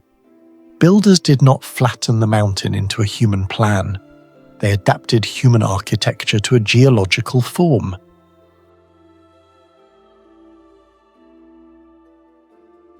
Along the coast of Peru, where the Chao River meets the Pacific Ocean, lies Paradones, an archaeological site that appears ordinary at first glance. Yet beneath its adobe walls is evidence suggesting that nearly 6,000 years ago, people here may have mastered one of humanity's earliest agricultural revolutions. Long before the rise of the Inca, before Egypt's pyramids reached their greatest height, and before most civilizations learned to weave sophisticated textiles, Paradones may have already been cultivating cotton that would transform an entire coastal economy. But the greatest mystery is not simply that cotton existed here. It is how an apparently small prehistoric community developed agricultural knowledge, maritime technology, and regional trade systems that still challenge archaeologists today. Paradones is located in Peru's Chao Valley, roughly 500 kilometers north of Lima, close to one of the driest deserts on Earth. The site was investigated during the 20th century, but its true importance emerged only after systematic excavations uncovered remarkably preserved plant remains buried beneath layers of desert sediment. The biggest breakthrough came when researchers applied accelerator mass spectrometry radiocarbon dating to cotton seeds, fibers, and associated botanical material. Multiple samples dated between approximately 6,000 and 6,500 years before present, making them among the oldest securely dated domesticated cotton remains ever discovered in the Americas. Later genomic analysis confirmed that these ancient fibers belong to Gossypium barbadense *, the species that would eventually produce modern Pima and Egyptian cotton, famous worldwide for their exceptionally long fibers. This discovery immediately created a scientific paradox. Agriculture is generally expected to begin with crops that directly feed growing populations. Wheat, barley, rice, and maize all became staples because they provided calories. Cotton does not. It cannot be eaten. It contributes almost nothing nutritionally. Yet at Paradones, cotton appears to have become one of the earliest intensively managed crops. Archaeologists therefore proposed an unexpected possibility. Prehistoric societies along Peru's coast may have prioritized fiber production because it dramatically increased their ability to harvest fish rather than produce food directly. In other words, cotton may have become a food-producing technology without being food itself. The Pacific Ocean off Peru is dominated by the Humboldt Current, one of the most productive marine ecosystems on Earth. Cold, nutrient-rich water rises continuously from the deep ocean, supporting enormous populations of anchovies, sardines, mackerel, shellfish, and larger marine predators. Modern estimates suggest that this ecosystem still produces some of the highest fish biomass anywhere on the planet. However, exploiting such abundance requires effective fishing equipment. Small hand lines and primitive spears cannot efficiently harvest massive schools of fish. Large woven nets can. Every improvement in fiber quality therefore translates directly into increased food production. Cotton from Paradones may represent one of humanity's earliest examples of engineering an agricultural crop specifically to enhance industrial-scale food collection. The greatest mystery surrounding Paradones lies inside the cotton itself. For decades, archaeologists assumed that these ancient fibers represented wild cotton gathered from natural plants. DNA sequencing dramatically changed that interpretation. Genetic studies published during the 21st century demonstrated that many samples already possessed characteristics associated with domestication. Fiber length had increased. Seed attachment had changed. The genetic diversity suggested generations of deliberate human selection rather than random harvesting. Scientists now believe prehistoric farmers repeatedly selected plants producing softer, stronger, and longer fibers, gradually reshaping the species over centuries. Yet no one knows exactly how they achieved this process without written knowledge of genetics or formal plant science. Every successful harvest required identifying superior plants, preventing unwanted crossbreeding, preserving seeds, and repeating the cycle across countless generations. Such systematic breeding resembles a scientific experiment conducted continuously for hundreds of years. Even more remarkable is the speed with which this knowledge appears to have spread. Cotton from Paradones was not merely woven into simple cords. Archaeological evidence from neighbouring coastal settlements reveals increasingly sophisticated fishing nets, textiles, ropes, and woven containers appearing during similar periods. Some reconstructed fishing nets would have required thousands of individual knots tied with nearly identical tension. Producing a net capable of surviving Pacific surf demanded fibers with consistent thickness, elasticity, and tensile strength.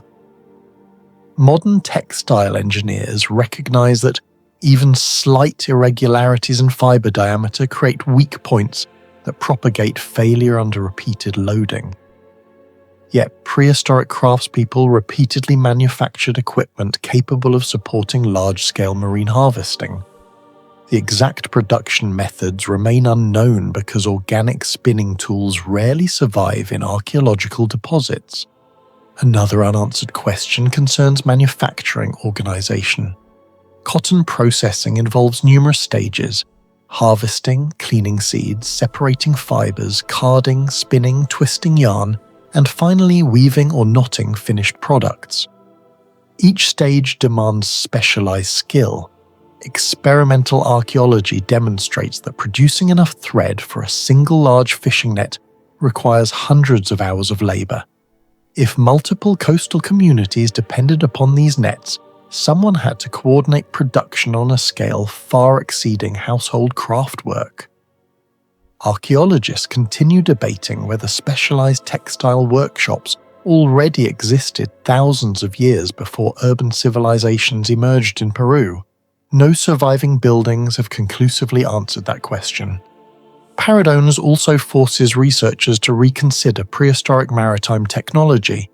Large fishing nets only become useful if boats can transport them beyond shallow coastal waters. Yet these communities possessed neither metal ships nor sails comparable to later civilizations.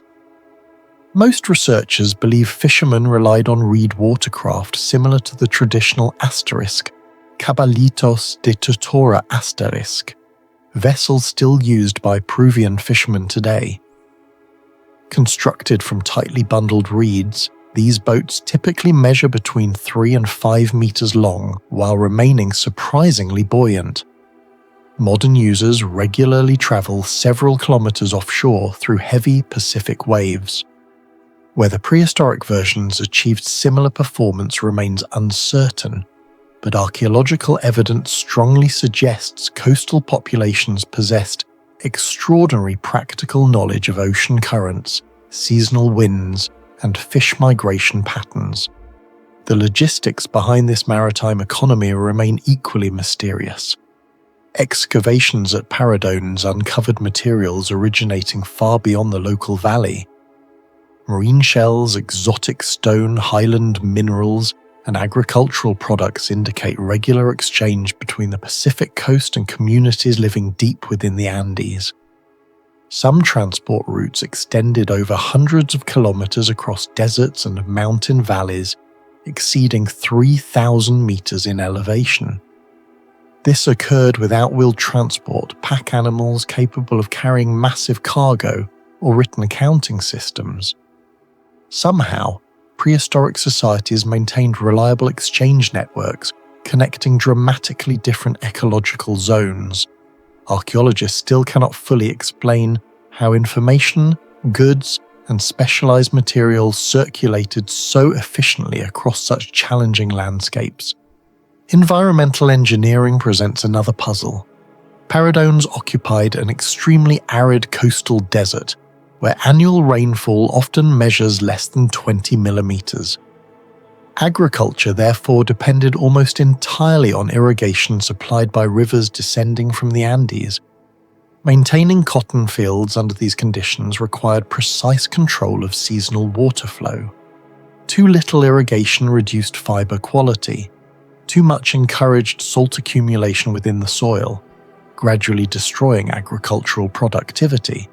Ancient farmers appear to have balanced these variables successfully for centuries, yet no complete irrigation system survives intact enough to reveal their engineering methods. Climate added another layer of uncertainty.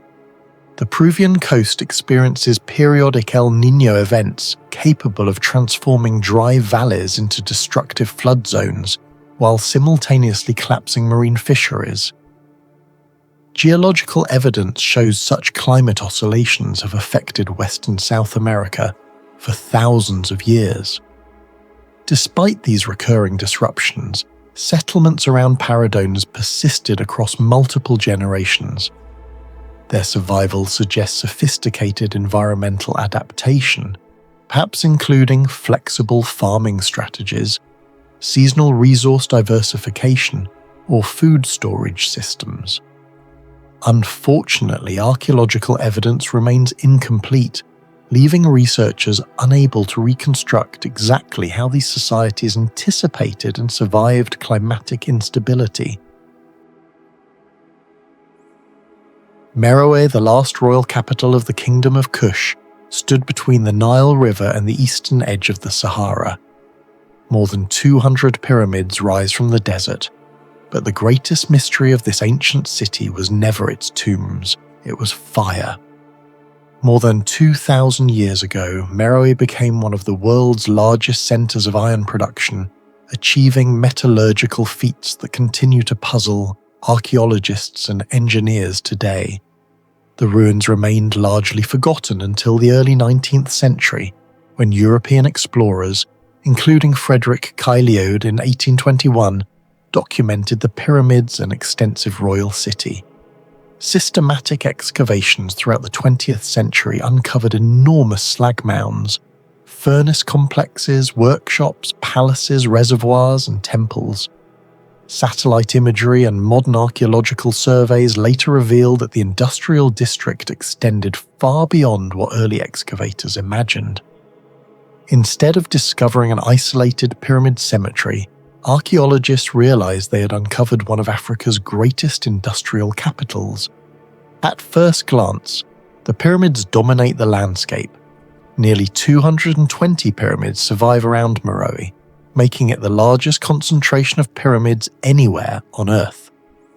Unlike the colossal pyramids of Egypt, these structures are much steeper, often reaching angles between approximately 68 and 72 degrees. Their narrow bases required far less stone while still creating imposing monuments visible from great distances across the desert. The engineering logic behind this design remains debated. Researchers believe the builders deliberately optimized construction time and material efficiency, yet no surviving architectural manual explains how such remarkable consistency was maintained across centuries of royal burials. The true mystery begins beyond the pyramids, where archaeologists uncovered mountains of black industrial waste. These were not ordinary refuse heaps, they were slag, the glass-like byproduct left behind after extracting iron from ore. Some estimates suggest that the surviving slag around Meroe exceeds several 100,000 tons, while earlier calculations proposed totals approaching or even exceeding 1 million tons when accounting for material lost through erosion and reuse. Regardless of the exact figure, the implication is extraordinary.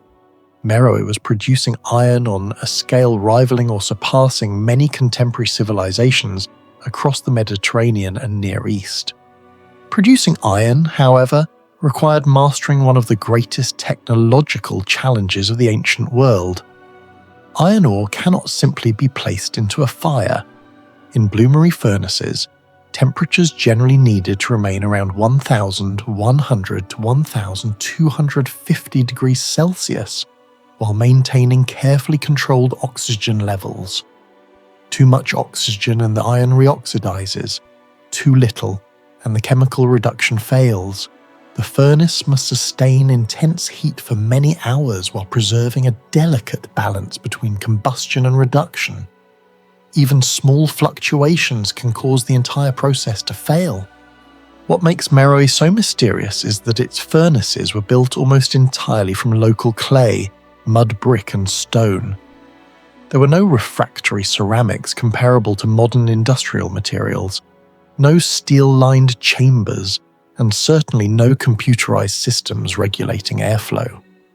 Yet archaeological reconstructions show that many furnaces possessed carefully engineered tuyere openings, air channels, combustion chambers, and shaft proportions capable of generating temperatures exceeding 1,100 degrees Celsius. Experimental archaeologists attempting to recreate these furnaces have repeatedly demonstrated how unforgiving the process is.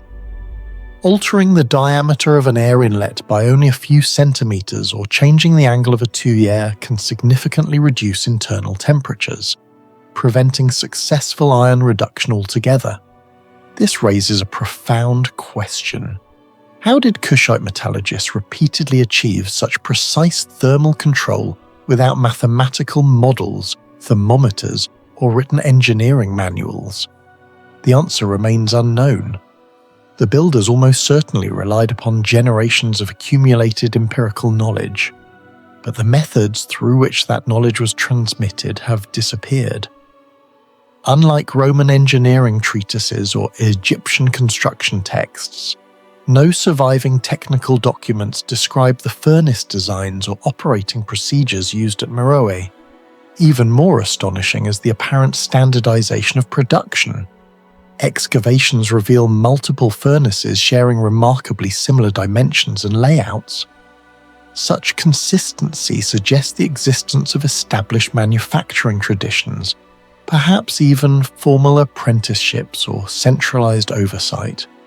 Workers across different generations were producing furnaces with nearly identical proportions, despite the absence of any surviving blueprints.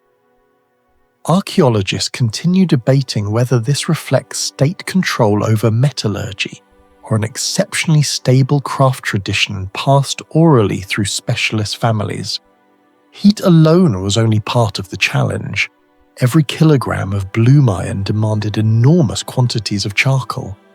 Experimental studies indicate that ancient bloomery production could require roughly 8 to 12 kilograms of charcoal for each kilogram of usable iron, depending on furnace efficiency and ore quality. Producing charcoal itself required vast amounts of timber. If Meroe maintained industrial-scale iron production for centuries, surrounding forests should theoretically have disappeared rapidly. Evidence does indicate significant environmental change around the city, including reductions in woodland vegetation during parts of its history. Yet many researchers argue that deforestation alone cannot fully explain the archaeological record. Either fuel was transported from surprisingly distant regions, woodland management proved far more sophisticated than previously assumed, furnace efficiency was greater than expected, or multiple fuel strategies were employed simultaneously. None of these explanations has been conclusively demonstrated. The logistics supporting Meroe's metallurgical industry remain one of the largest unresolved questions in African archaeology. Adding to the mystery is the city's sophisticated water management. Meroe stood in a semi-arid environment where rainfall was seasonal and unpredictable. Large industrial populations, royal palaces, workshops, and temples all depended upon reliable water supplies. Archaeologists have documented enormous artificial reservoirs known as hafirs, some exceeding 200 meters in diameter. These earthworks collected seasonal rainfall, while wells and smaller distribution systems supported daily life. Exactly how water was allocated between households, industrial production, agriculture, and religious centers remains uncertain because much of the hydraulic network has either eroded away or still lies buried beneath the desert. The royal baths introduce another engineering puzzle. Excavations uncovered elaborate pools, staircases, sculptural decorations, and channels suggesting carefully controlled water circulation. Whether these systems relied solely upon gravity, seasonal storage, or additional hydraulic technologies is still debated. Much of the infrastructure survives only in fragments, making complete reconstruction impossible. Yet even the surviving remains indicate hydraulic planning far more sophisticated than once believed possible for a kingdom often overshadowed by Egypt and Rome. Perhaps the greatest obstacle to understanding Meroe is not buried beneath the sand but written upon stone. The people of Kush developed their own script, known today as Meroitic. Scholars can identify many individual signs and read the inscription phonetically, yet the language itself remains only partially understood. Hundreds of inscriptions survive on monuments, funerary stelae, temples and royal buildings, but much of their meaning remains inaccessible. It is entirely possible that records describing administration, religion, metallurgy, or engineering once existed in a language modern scholars still cannot fully interpret. Every undeciphered inscription represents a potential technical manual that history has effectively locked away. What do you think Meroe's greatest secret was? The fire, the furnaces, or the knowledge that vanished with them? Leave your thoughts in the comments below.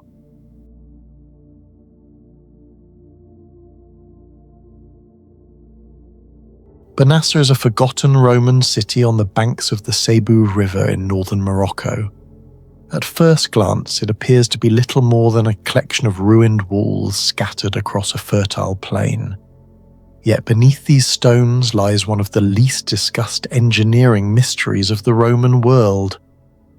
Archaeologists have spent more than a century excavating its streets, public buildings, workshops, and hydraulic systems, but many of the technologies that allowed Banassa to flourish remain only partially understood.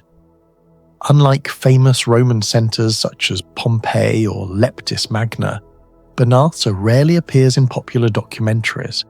However, its location presents a challenge that may be even more intriguing. The city was built on an active floodplain beside one of Morocco's largest rivers, a landscape where seasonal flooding, unstable soils, and constant sediment deposition should have made long-term urban construction extremely difficult. Yet Banassa survived for centuries, maintaining roads, drainage systems, monumental architecture, and public infrastructure in an environment that constantly threatened to destroy them. The ruins first attracted serious archaeological attention during the French Protectorate period in the early 20th century. Systematic excavations revealed a surprisingly organized Roman colony, covering roughly 10 hectares, with evidence of occupation stretching from the Mauritanian kingdom into the Roman imperial era. Beneath layers of accumulated sediment, archaeologists uncovered paved streets, administrative buildings, baths, temples, houses, workshops, and an extensive water management network. The discoveries immediately raised questions. How had Roman engineers transformed such a challenging landscape into a functioning city? More importantly, how much of the technical knowledge behind that achievement has disappeared? One of the first mysteries concerns surveying technology. Banassa was planned according to the Roman grid system, with major streets intersecting at carefully controlled angles. Creating such geometric precision sounds straightforward today, but Roman surveyors lacked modern instruments. No laser levels, electronic distance meters, satellite positioning systems, or digital mapping tools existed. Yet the city's alignment remained remarkably consistent across hundreds of meters. Similar precision has been documented at Roman colonies throughout the Mediterranean, but Banassa presents a special challenge because of its terrain. Floodplain landscapes shift over time, sediment accumulates unevenly, ground levels change after major floods. Maintaining geometric accuracy under such conditions required a level of surveying expertise that historians still struggle to reconstruct completely. The challenge becomes even greater when considering drainage. Banassa stood beside the Cebu River, whose basin covers approximately 40,000 square kilometers. Seasonal fluctuations could dramatically alter local water levels. A city built too low would flood. A city built too high would struggle to access water resources efficiently. Excavations have revealed underground drains, channels, and carefully graded streets designed to direct runoff away from residential districts. The gradients appear subtle yet effective. Modern civil engineers calculate such slopes using mathematical models and hydrological simulations. Roman engineers relied entirely on observation, experience, and practical measurement. The fact that their system functioned for generations suggests a sophisticated understanding of hydraulic behavior that remains only partially documented in surviving Roman texts. The floodplain itself introduces another engineering puzzle. Much of the ground surrounding Banassa consists of alluvial deposits created by centuries of river activity.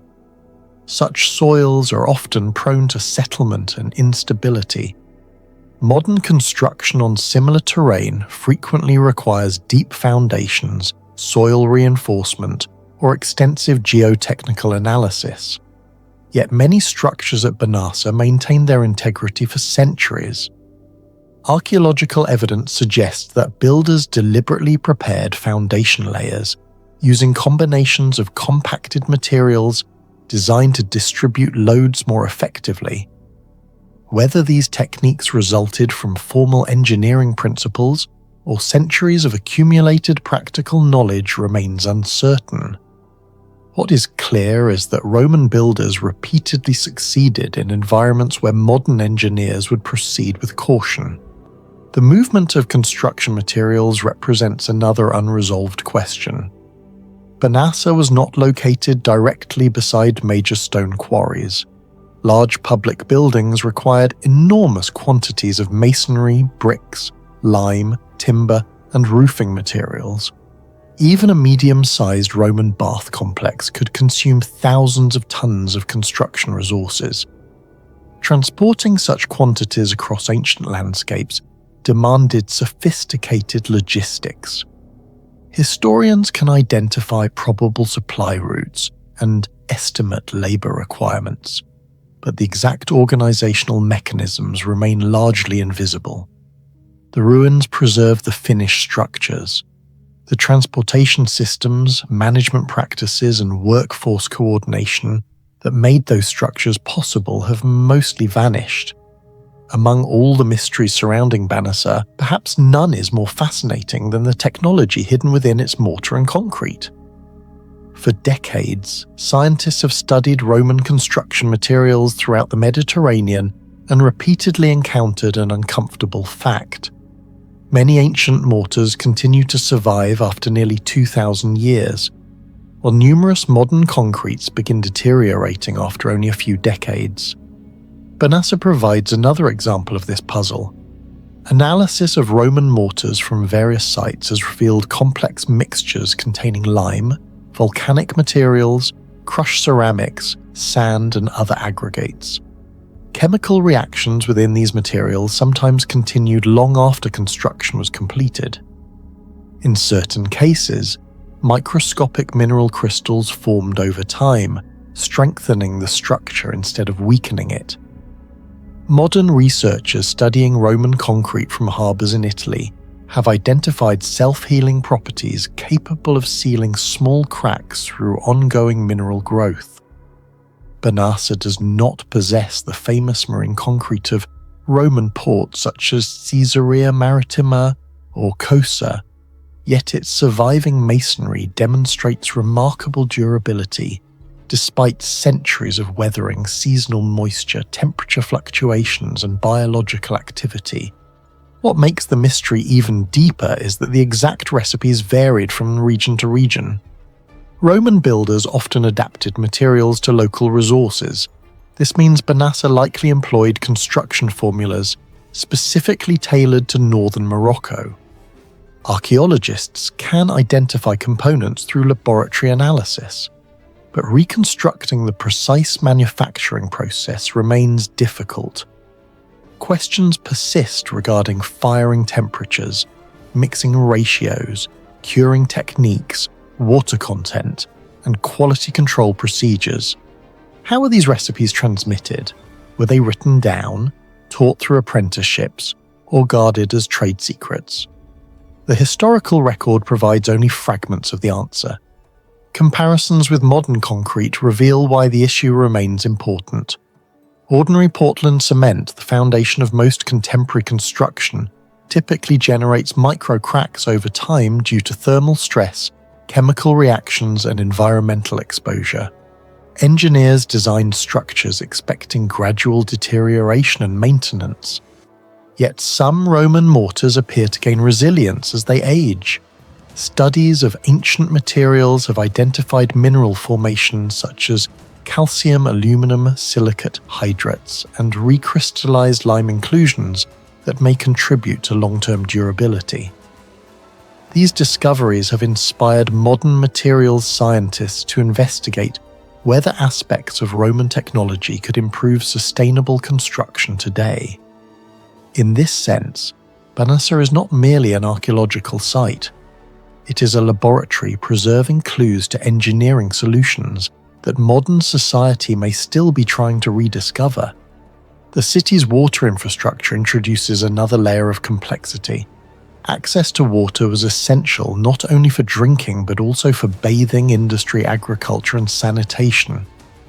Excavations suggest an integrated system combining drainage, storage, and distribution. Yet significant portions remain buried or poorly preserved. Researchers can map fragments of the network, but often struggle to reconstruct its complete operation. This uncertainty resembles challenges encountered at Roman cities elsewhere, including Volubilis and Timgad. We can observe the surviving channels. We cannot always see the operational logic that connected them into a functioning urban system.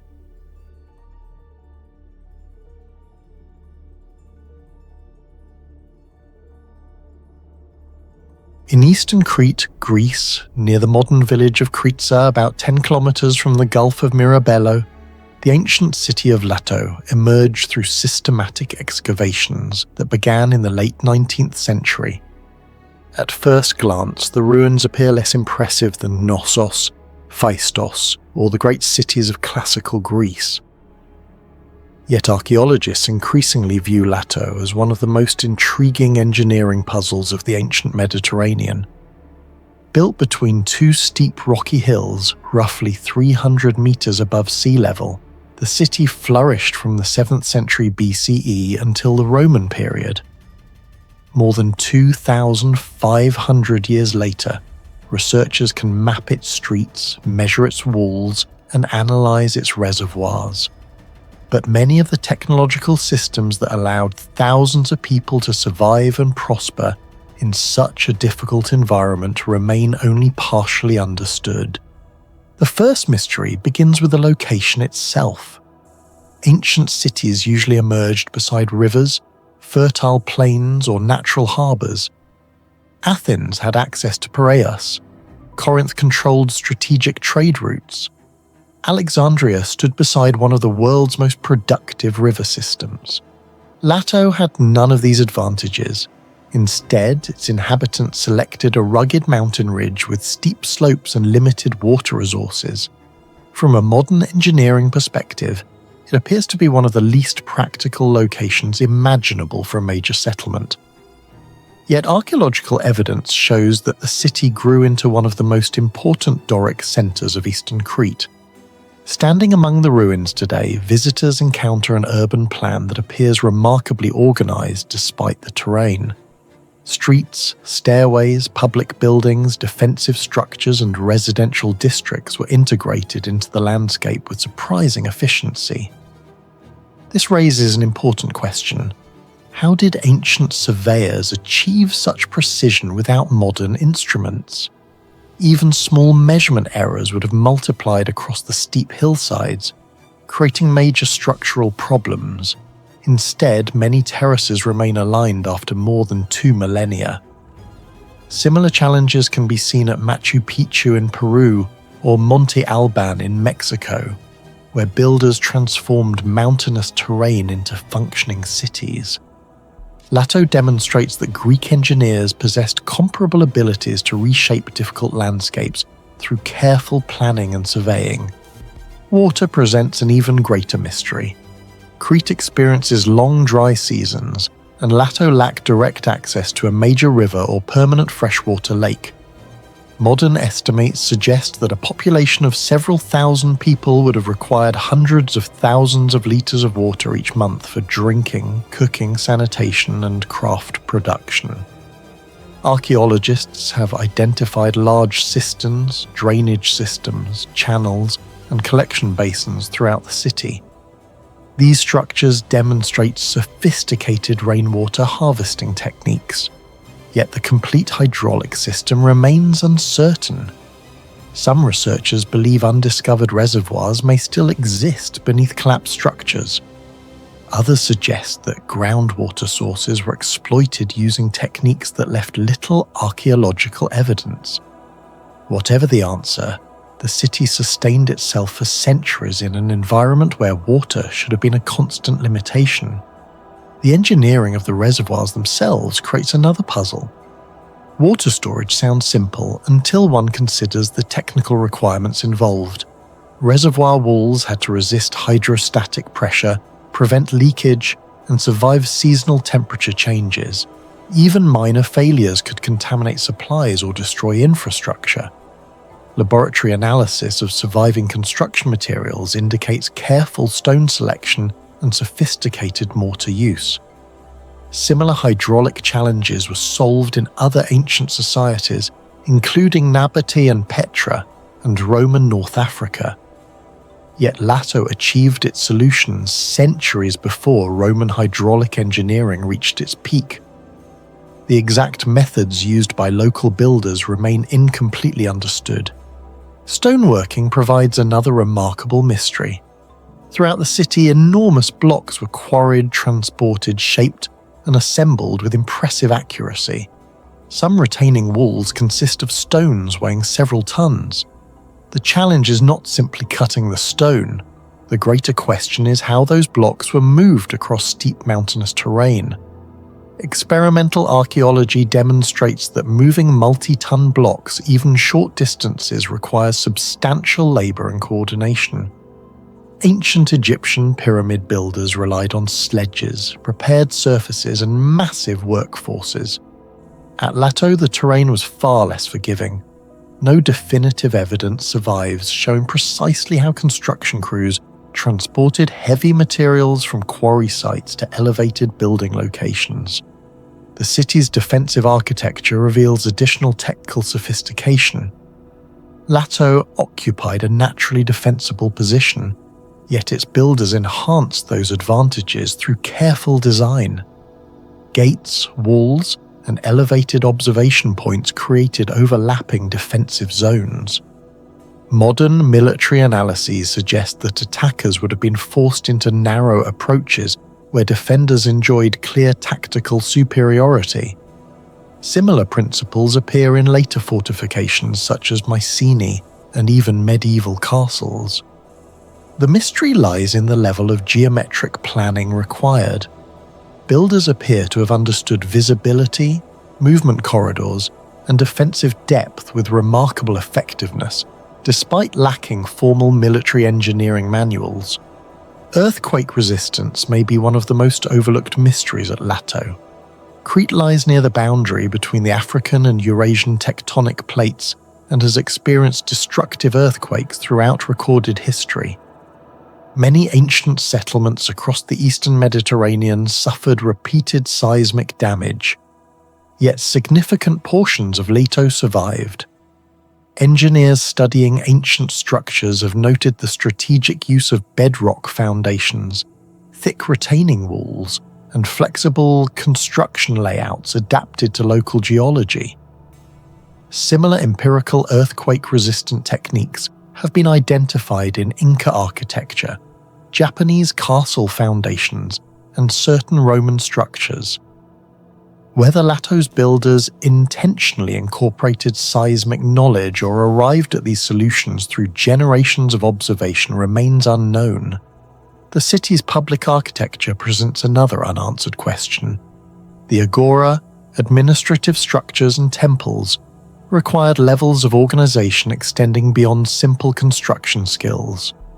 Building projects of this scale demand planning, logistics, resource allocation, workforce management, and long-term maintenance.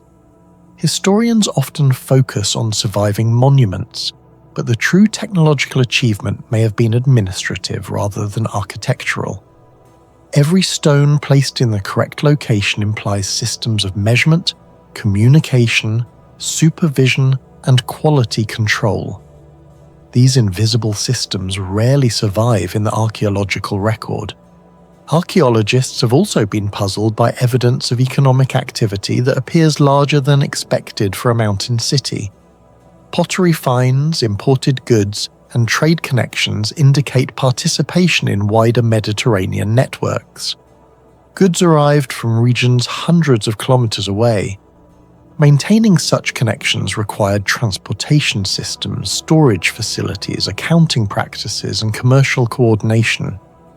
Although no written records survive explaining these processes, the material evidence demonstrates that Lato functioned as part of a complex economic landscape rather than an isolated hilltop settlement. Scientific studies continue to reveal clues. Digital terrain modeling has helped researchers reconstruct ancient movement routes. Geological analysis identifies probable quarry sources. Hydrological simulations estimate water collection capacities. Architectural surveys generate highly accurate three-dimensional models of surviving structures. Yet despite these modern tools, many essential questions remain unresolved. Researchers can measure outcomes with extraordinary precision, but the practical knowledge behind those achievements has largely disappeared.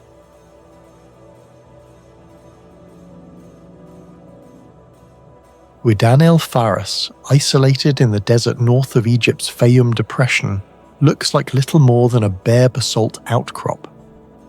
Yet hidden among its black volcanic stone lies evidence of one of the most astonishing industrial operations of the ancient world.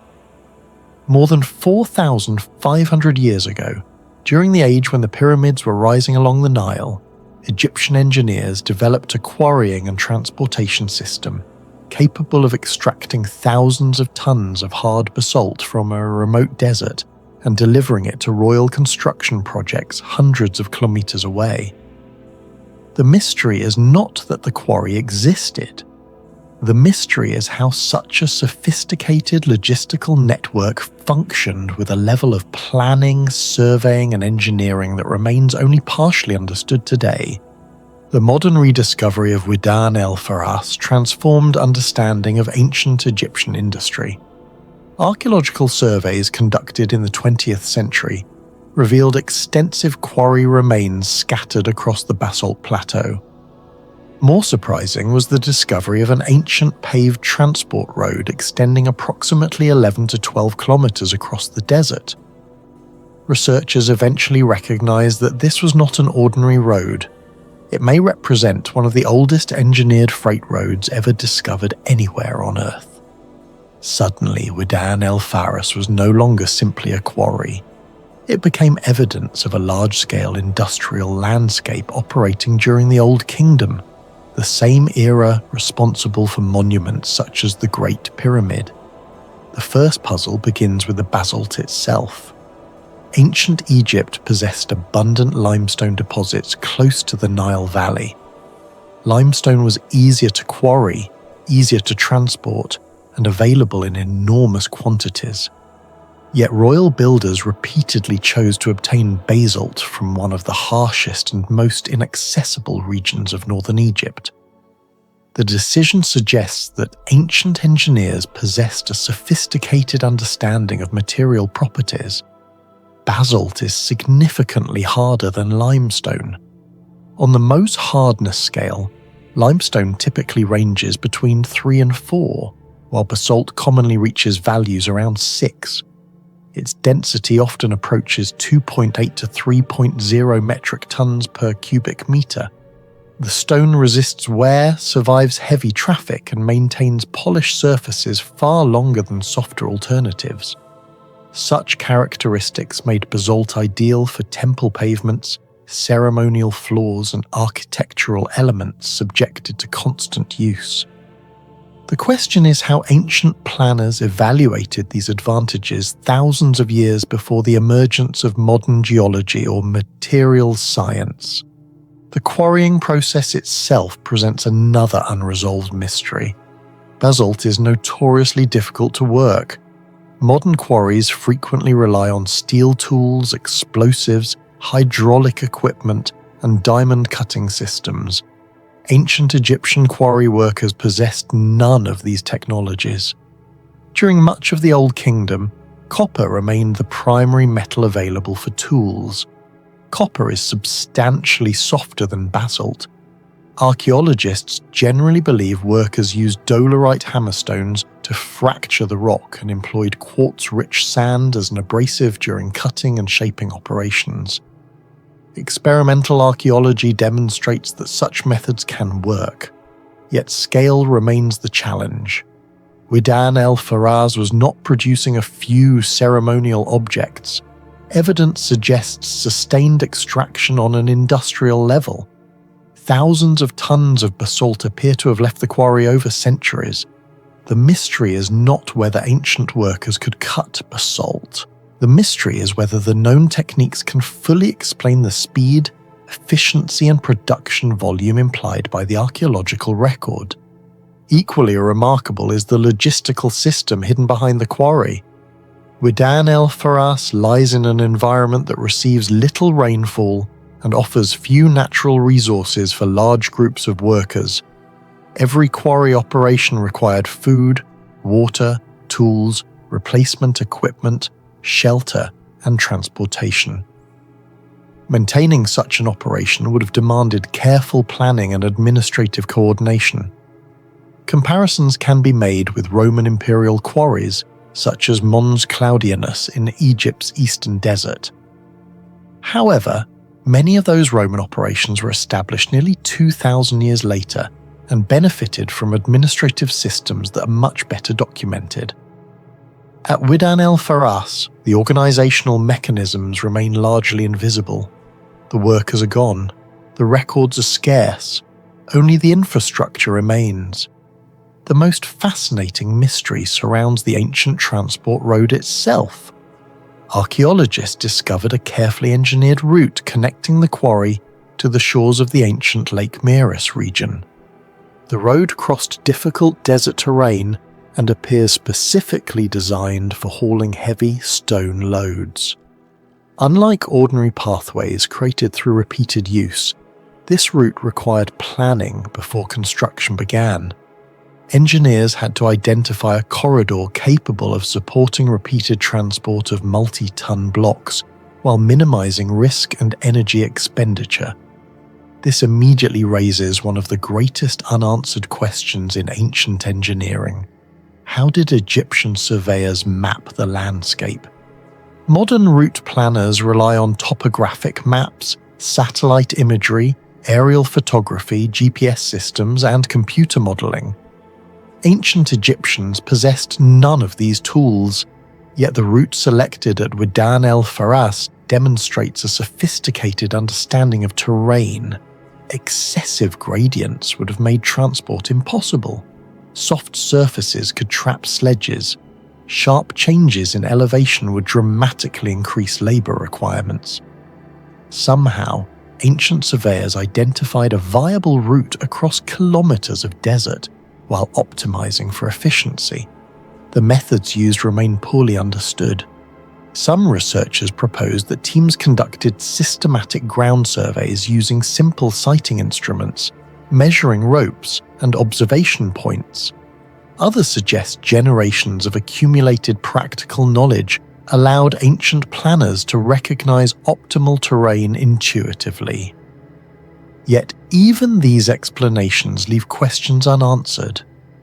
Modern engineering studies show that hauling heavy loads often requires careful calculations involving friction, slope, load distribution and traction. The transport route at Wadain El Faras appears too effective to be the product of random trial and error alone. The challenge becomes even more impressive when the properties of basalt are considered. A block measuring only 1 cubic meter could weigh nearly 3 metric tons. Larger architectural blocks would weigh considerably more. Experiments involving ancient-style sledges indicate that moving such loads requires substantial manpower. Research conducted on ancient Egyptian transport methods suggests that reducing friction through water lubrication can significantly decrease pulling forces.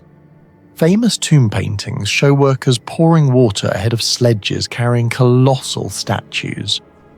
Whether similar techniques were employed at Wadain El Faras remains uncertain, but the scale of the operation strongly suggests advanced knowledge of mechanical principles. Another puzzle emerges from the unfinished blocks still scattered across the quarry. These abandoned stones provide rare snapshots of the production process. Tool marks reveal stages of extraction. Partially detached blocks show how quarry workers separated stone from bedrock. Yet, some unfinished pieces appear so large that their intended transport remains difficult to explain.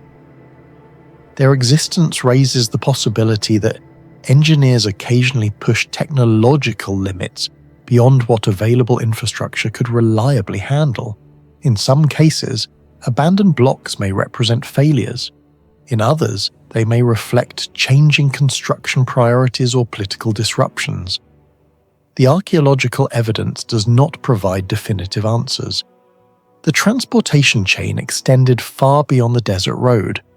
Once blocks reached the lakeshore region, they likely entered a river-based distribution network connected to the Nile.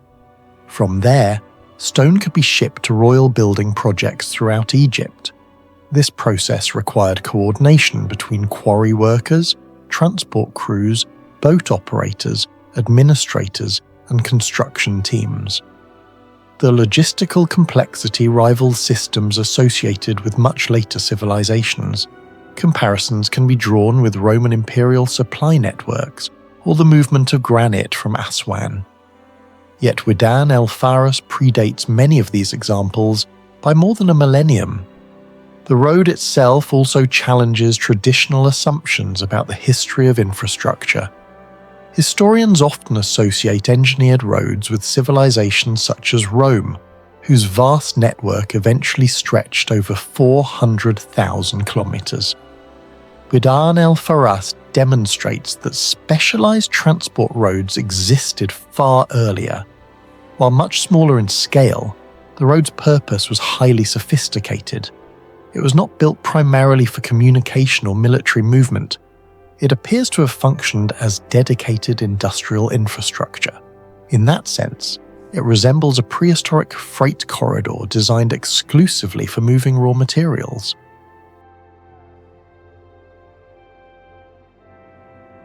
Etanos is a forgotten city on the far eastern coast of Crete, Greece, where the land meets the Aegean Sea in a landscape of rock, wind, and salt. Today only scattered ruins remain, but beneath the shoreline lies one of the most intriguing engineering mysteries of the ancient Mediterranean. Archaeologists discovered that much of the ancient harbour system appears to have vanished. Portions of the city now lie underwater, and the infrastructure that once connected Etanos to international trade networks stretching from Egypt to the Levant has largely disappeared. Yet historical evidence suggests that for centuries Etanos was a prosperous maritime centre. The mystery is not why the city declined.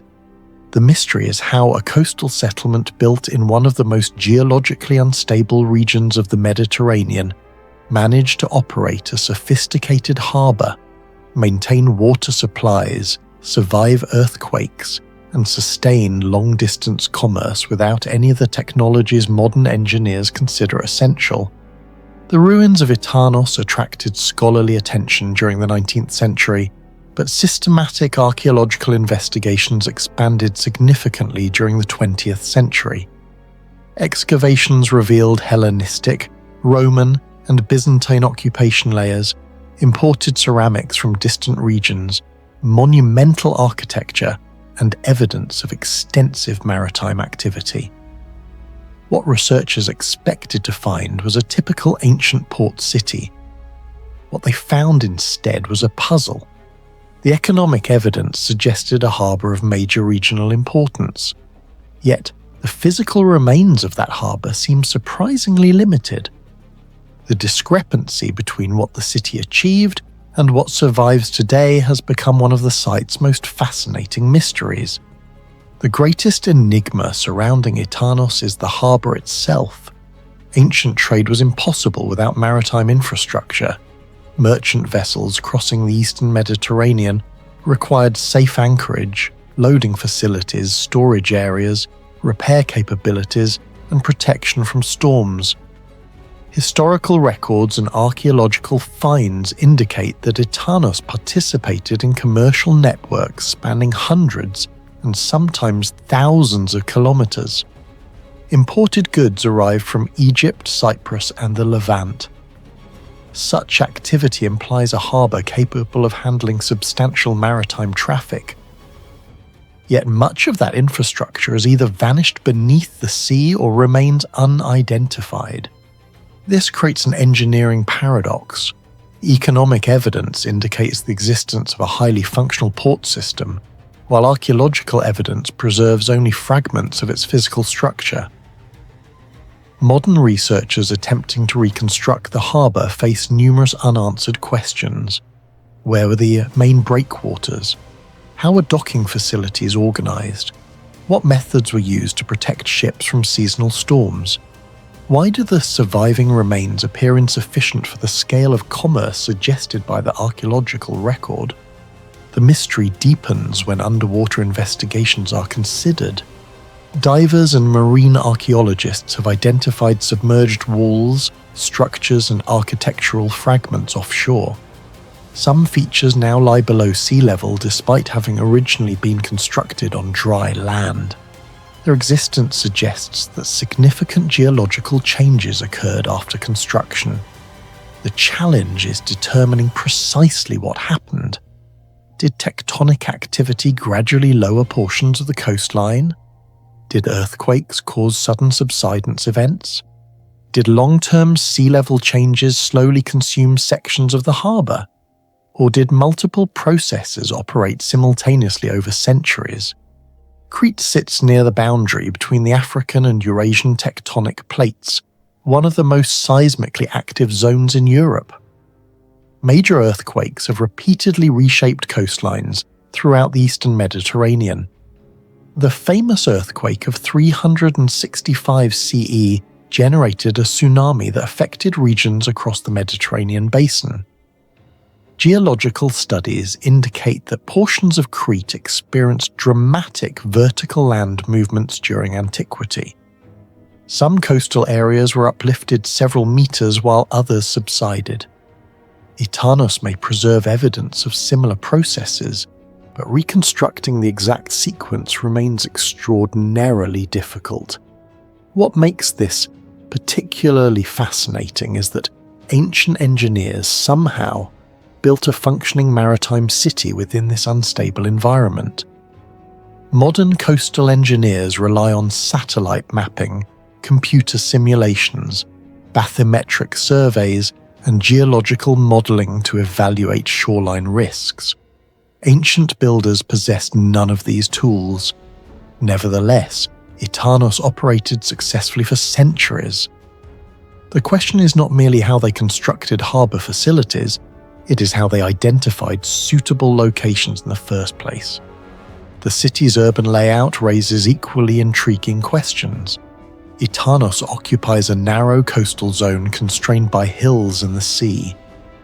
Designing a settlement under such conditions requires careful consideration of drainage, transportation routes, water access, and building stability. Even small surveying errors could create major problems. Yet archaeological evidence suggests a relatively organised urban landscape rather than chaotic development. This implies the existence of surveying knowledge far more sophisticated than often assumed. Comparison with other Mediterranean ports highlights the challenge. At sites such as Alexandria, Caesarea, Maritima, and Piraeus, substantial harbour remains help researchers reconstruct ancient engineering practices.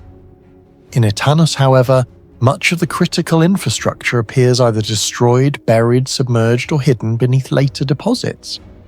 The result is similar to attempting to understand a modern airport after the runways have disappeared while the passenger records remain intact.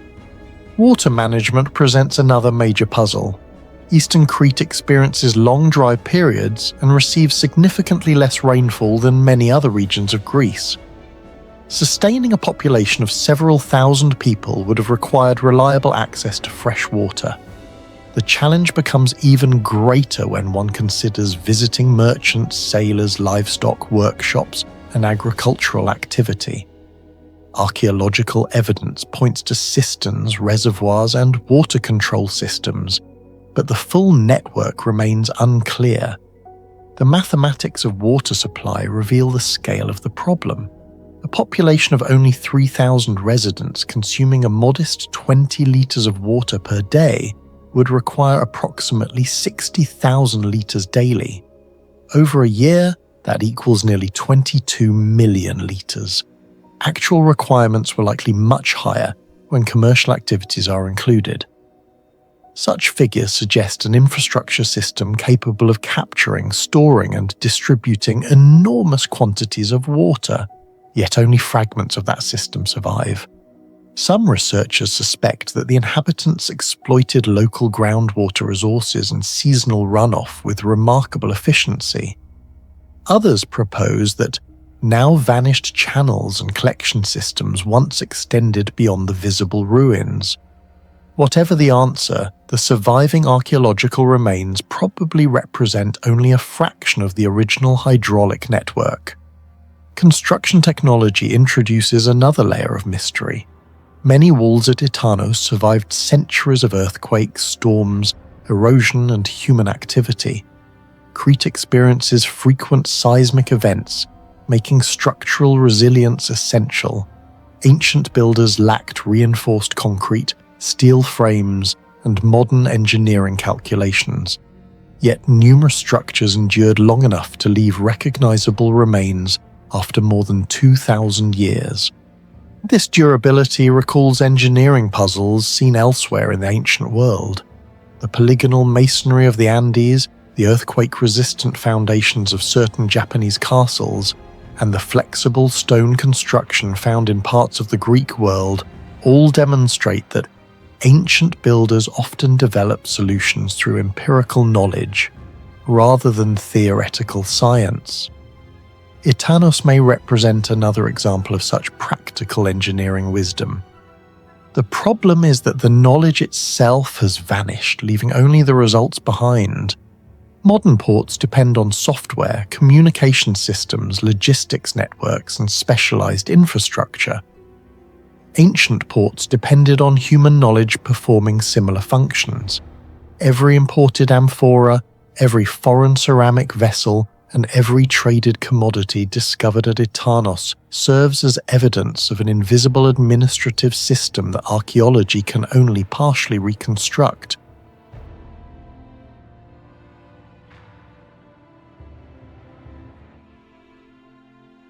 The ancient ruins of Guarda stand on the Atlantic coast of northwestern Spain near the modern town of Guarda in Galicia.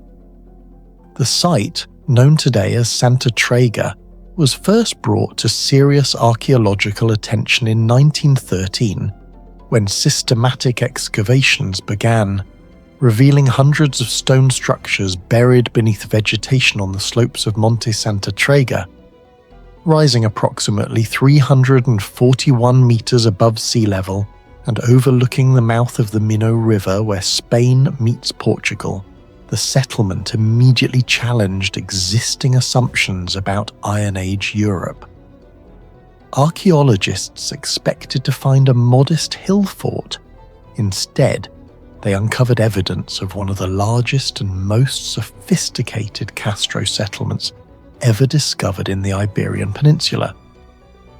More than a century later, researchers can map its streets, measure its walls, analyze its artifacts, and estimate its population.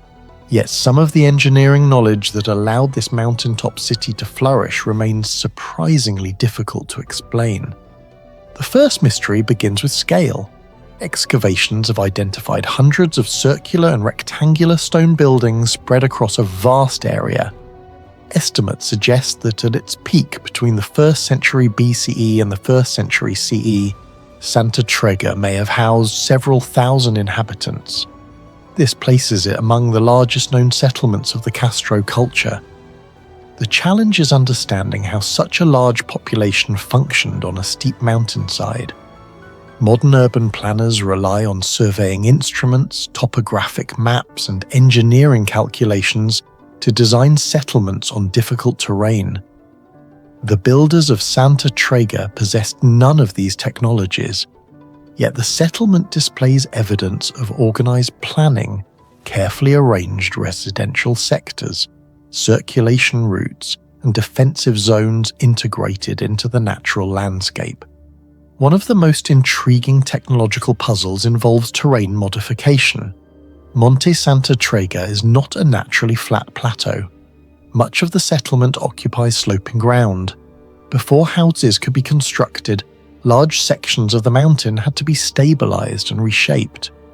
Archaeologists have identified artificial terraces and retaining structures that allowed entire neighborhoods to exist, where natural conditions would have made construction difficult. Even today, engineers working on steep slopes must account for erosion, soil movement, water infiltration, and long-term structural stability. Santa Trega experiences heavy Atlantic rainfall, often exceeding 1,500 millimeters annually in parts of Galicia. Over 2,000 years, such conditions should have destroyed poorly designed foundations, yet many of the terraces remain recognizable. Researchers understand the physical structures, but the methods used to evaluate slope stability and drainage remain largely invisible. Water management presents another mystery. Every permanent settlement depends on reliable control of water. Too little water threatens survival. Too much water destroys infrastructure. The Atlantic climate of northwestern Iberia creates precisely this challenge. During periods of intense rain, uncontrolled runoff can trigger erosion and destabilize foundations. Archaeologists have found evidence suggesting that builders carefully considered drainage when positioning structures. However, most water control systems were likely constructed from perishable materials or have been destroyed by centuries of weathering. As a result, researchers can observe the successful outcome but not necessarily the techniques that produced it. Similar problems appear at Iron Age hill forts in Britain and Oppidar across continental Europe. Yet Santa Trega's position on a steep maritime mountain makes its long-term stability particularly remarkable. The famous circular houses of Santa Trega introduce another engineering question. Circular architecture appears repeatedly throughout Atlantic Europe, from Scottish broch settlements to ancient communities in Ireland. Traditional explanations often focus on culture or aesthetics. Engineers, however, recognize practical advantages. Circular structures distribute stress more evenly than rectangular buildings. They eliminate weak corner points and improve resistance to strong winds. On an exposed mountain overlooking the Atlantic Ocean, such advantages could have been significant.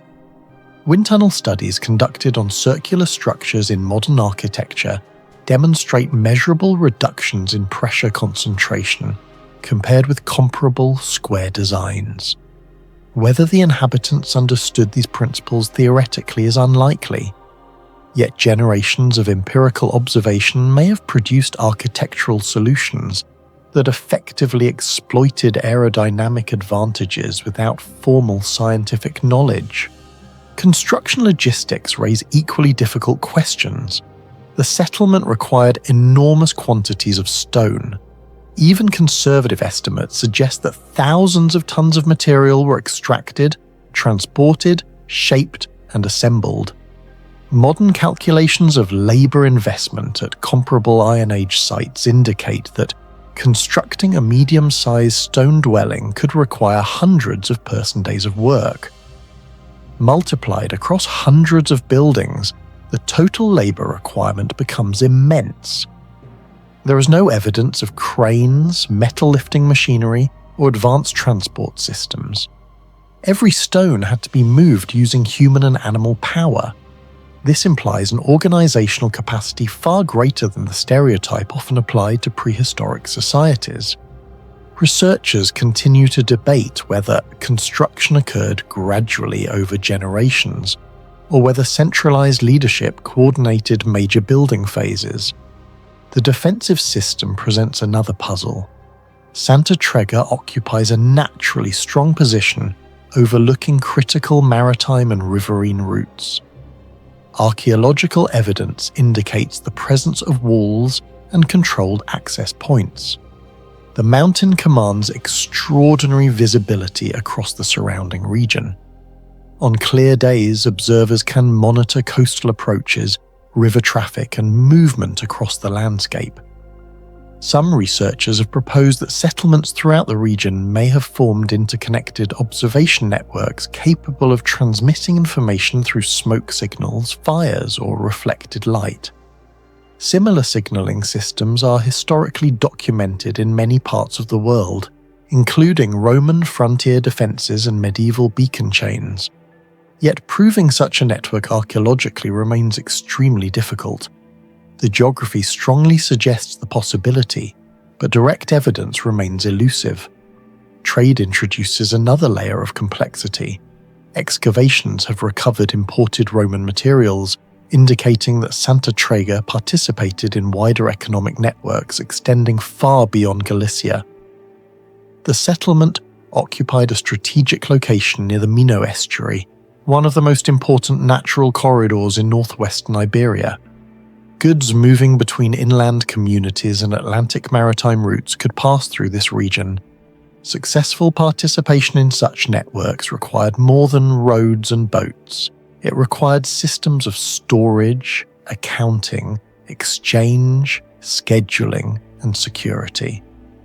Modern logistics depends on software and communications technology. Ancient societies relied entirely on human knowledge. The physical evidence of trade survives. The administrative systems that made trade possible have largely disappeared. Perhaps the most surprising mystery concerns standardization. Archaeologists have noted recurring construction patterns throughout the settlement. Building techniques, wall styles, and spatial organization often display remarkable consistency. Such consistency suggests the existence of shared construction knowledge transmitted across generations. Yet Iron Age Galicia left no written engineering manuals. No architectural plans survive. No technical instructions have been discovered. Everything had to be learned through observation, apprenticeship, and experience. This raises an important question. How was technical knowledge preserved with sufficient accuracy to maintain construction standards over centuries? Similar problems appear throughout the ancient world, from the polygonal masonry of the Andes to the earthquake-resistant timber traditions of Japan. The structures survive. The knowledge systems that created them often do not.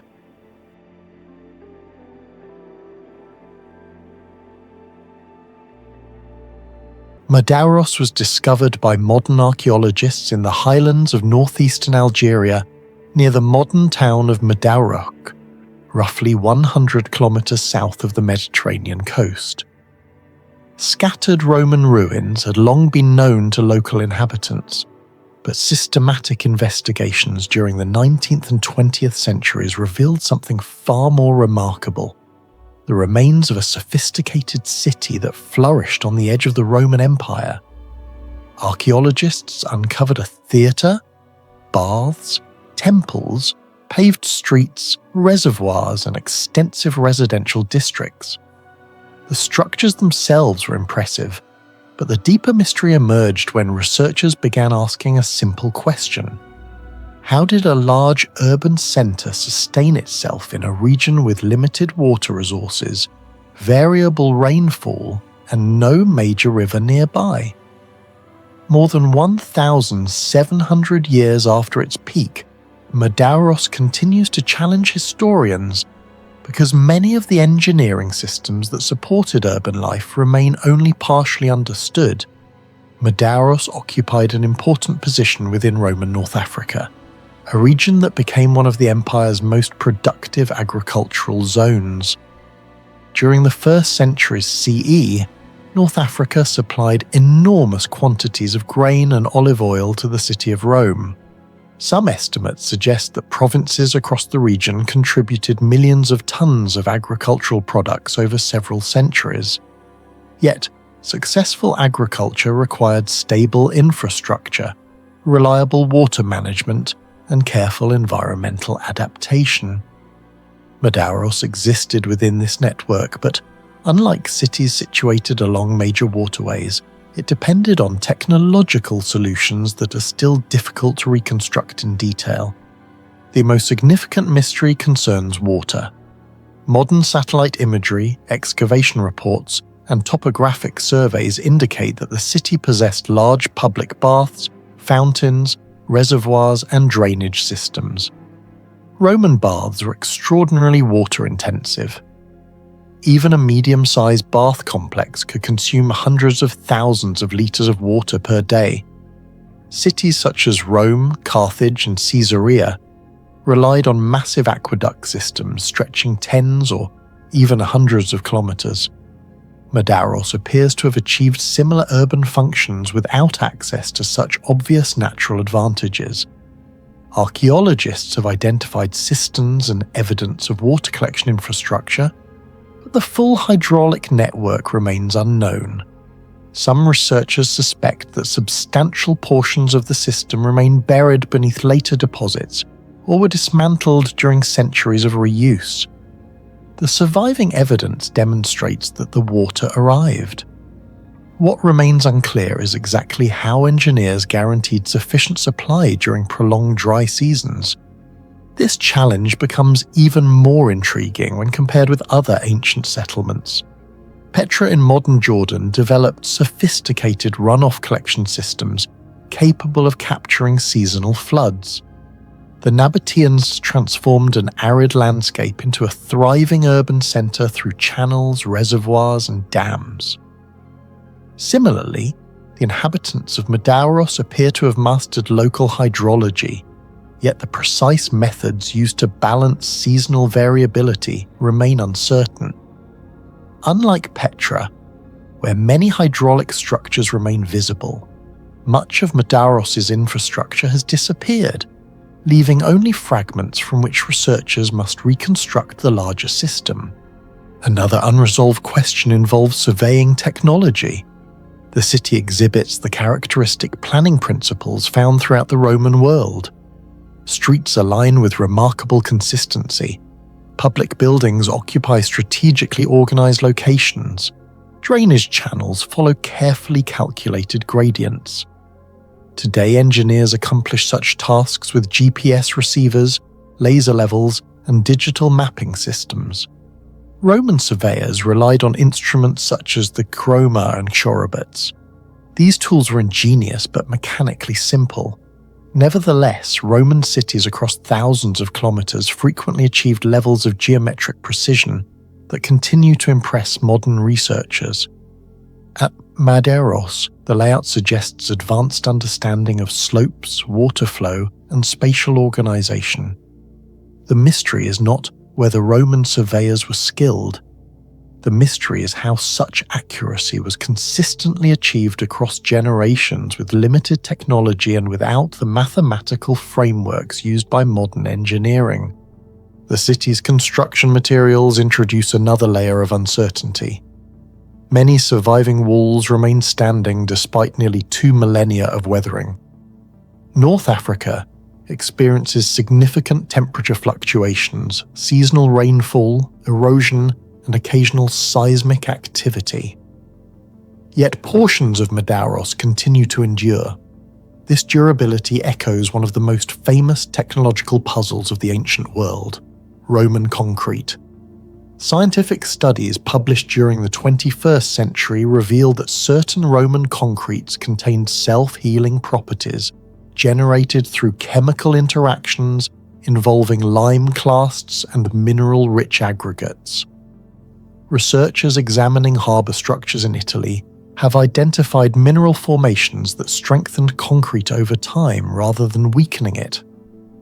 While Medauros was not a coastal harbour, its surviving masonry raises similar questions. Did local builders adapt construction formulas to regional materials? How much practical knowledge was transmitted through apprenticeship systems that vanished centuries ago? Archaeologists can analyze the stones and mortar chemically, but chemical composition alone cannot fully explain the craftsmanship behind structures that survived far longer than many modern buildings. The theatre of Medauros presents a different kind of engineering mystery. Roman theatres were designed not only as entertainment venues, but also as acoustic machines. Many could project unamplified speech to audiences numbering in the thousands. Modern acoustic modelling has demonstrated that curved seating arrangements, stone surfaces, and architectural geometry can significantly enhance sound transmission. Yet no detailed engineering manuals survive explaining how local builders optimised these effects in every location. The theatre at Medauros follows principles seen throughout the Roman world, but each site required adaptation to specific terrain, materials, and environmental conditions. Whether builders relied on formal calculations, empirical experimentation, or generations of accumulated knowledge remains uncertain. Beneath the visible city lies another largely invisible system: drainage. Urban success depended not only on delivering water, but also on removing it. Excess rainfall, wastewater, and runoff had to be managed continuously. Archaeological evidence indicates the presence of underground drainage infrastructure integrated into the city's layout.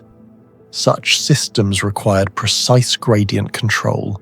Too steep and channels would erode. Too shallow and sediment would accumulate. Modern civil engineers solve these problems through mathematical modelling and fluid dynamics. Ancient engineers achieved comparable, practical results through methods that remain imperfectly understood. The physical channels survive. The knowledge used to design them largely does not. Medauros also raises broader questions about environmental adaptation. North Africa today is often associated with arid landscapes, yet environmental evidence indicates that regional conditions fluctuated significantly over time. Ancient communities needed strategies for drought resilience, agricultural productivity, and resource management. The city's long occupation suggests successful adaptation across multiple generations. Similar challenges confronted settlements from the Levant to the Iberian Peninsula. Some failed, Medauros endured. Archaeologists can identify the outcome but still struggle to reconstruct the complete decision-making processes that enabled such resilience.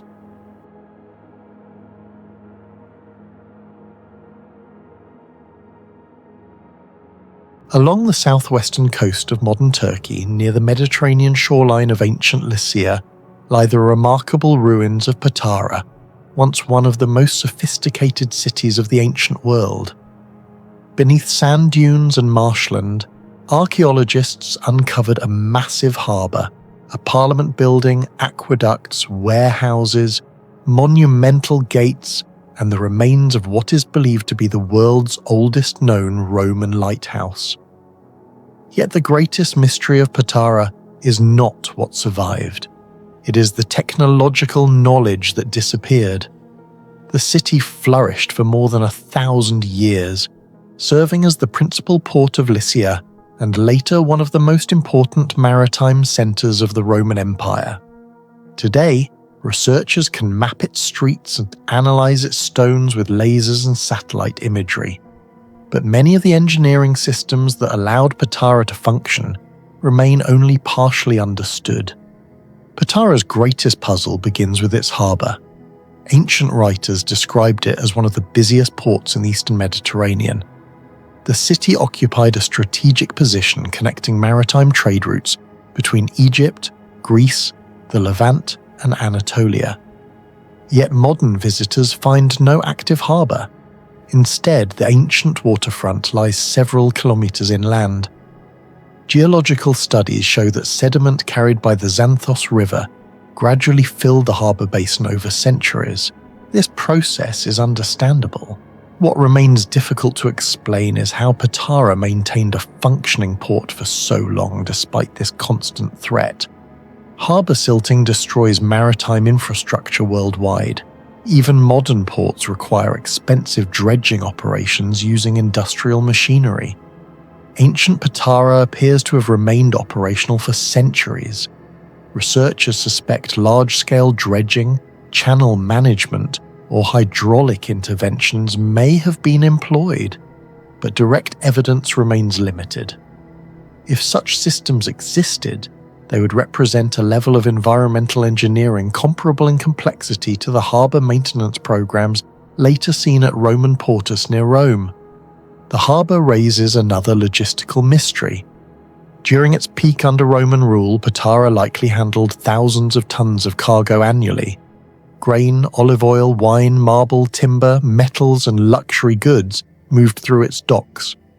Every ship required loading facilities, storage systems, administrative oversight, labour coordination, and navigation infrastructure. Modern ports rely on computers, communications networks, and sophisticated logistics software. Patara relied entirely on human expertise. Archaeologists have recovered warehouses and commercial buildings, but the invisible administrative system that coordinated maritime trade has vanished. The city functioned as an enormous economic machine, yet most of the knowledge that powered that machine disappeared without leaving written technical manuals. One of the most remarkable discoveries at Patara emerged in 2020 when archaeologists reconstructed the monumental Roman lighthouse, originally built during the reign of Emperor Nero, around AD 64. Standing approximately 26 meters tall, the structure is among the earliest known Roman lighthouses whose architectural details can be reconstructed with confidence. Thousands of fallen stone blocks were recovered and digitally analyzed. The reconstruction revealed extraordinary precision. Individual blocks were cut and positioned with engineering accuracy that rivals some later medieval masonry. The mystery is not that Roman engineers could build such a lighthouse. Numerous ancient examples existed, including the famous Lighthouse of Alexandria. The puzzle is how they achieved such durability in a seismically active region. Southwestern Anatolia sits near multiple tectonic fault systems. Earthquakes repeatedly struck the region throughout antiquity. Yet the lighthouse survived for many centuries before eventually collapsing.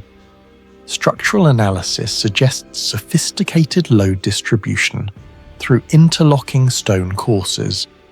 Some engineers compare these techniques to earthquake-resistant features observed in certain Inca structures at Machu Picchu, where precisely fitted stone blocks dissipate seismic energy more effectively than rigid masonry. The city's water management system presents another technological enigma. Patara occupied a region characterized by hot Mediterranean summers and seasonal rainfall variability. Sustaining an urban population potentially exceeding 15,000 inhabitants required a dependable water supply. Archaeologists have documented aqueducts, reservoirs, cisterns, pipelines, and distribution networks extending throughout the city. Hydraulic calculations indicate that maintaining sufficient water pressure across varying elevations would have required precise gradients. Modern engineers know that even small errors in slope can dramatically reduce efficiency in gravity-fed systems. Roman surveyors possessed instruments such as the chorobates and groma, but the accuracy achieved in many ancient water systems continues to impress modern researchers. Similar questions surround Roman aqueducts at Segovia in Spain and Pont du Gard in France. Patara joins this list of sites demonstrating hydraulic expertise that often appears surprisingly advanced for a pre-industrial society. The Parliament building of the Lycian League introduces a different kind of mystery. The structure is one of the most important surviving assembly halls from the ancient world and has attracted attention from historians because the Lycian League influenced later political thinkers, including some involved in drafting the United States Constitution. Yet engineers are equally fascinated by the building's acoustic performance. Modern studies of ancient theatres frequently reveal remarkable sound transmission characteristics. In Patara's assembly hall, speakers could address large audiences without amplification. Architectural geometry appears to have enhanced vocal clarity while reducing echoes. Whether ancient architects understood acoustic principles theoretically or developed them through generations of experimentation remains uncertain.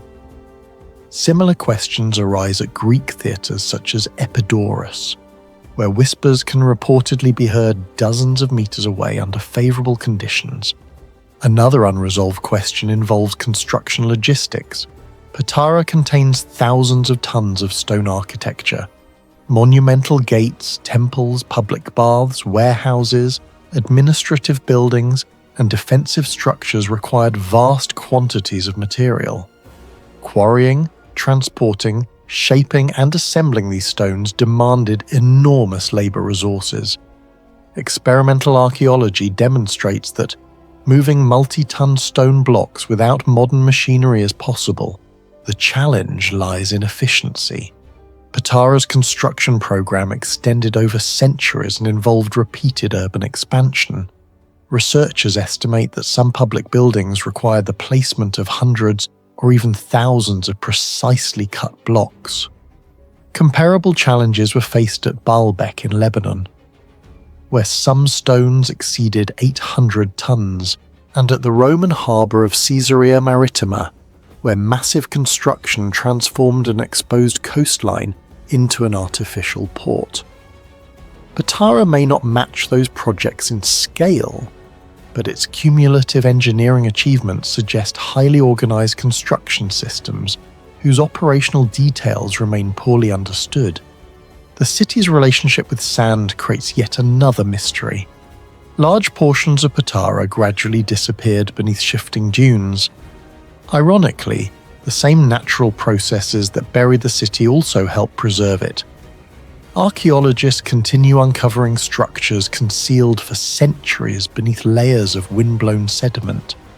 Geological evidence indicates significant environmental changes occurred throughout antiquity. Coastlines migrated, wetlands expanded and contracted, navigation channels altered course, yet the inhabitants repeatedly adapted. Understanding exactly how they monitored and responded to these environmental transformations remains difficult because most of the practical knowledge involved would have been transmitted orally. Similar challenges confronted ancient settlements near Ephesus, where harbour silting ultimately contributed to urban decline. Patara appears to have resisted these forces longer than many comparable ports. Scientific investigations have provided important clues. Ground-penetrating radar, satellite mapping, sediment core analysis, digital reconstruction, and geoarchaeological surveys reveal increasing detail about the city's development. Researchers can model harbour evolution, reconstruct trade routes, estimate cargo capacity, and analyse building stability. Yet technology has also highlighted how much remains unknown. The more accurately Patara's systems are reconstructed, the more impressive they appear. The city integrated maritime infrastructure, water management, political architecture, transportation networks, environmental adaptation, and long-distance commerce into a single urban system that functioned successfully for centuries.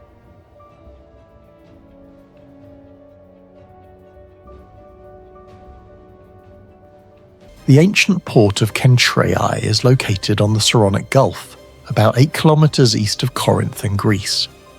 Today it appears as a quiet archaeological shoreline. 2,000 years ago it was one of the busiest maritime gateways of the Roman Mediterranean. Beneath the shallow waters and scattered ruins lies a technological mystery that continues to challenge archaeologists, engineers, geologists, and historians.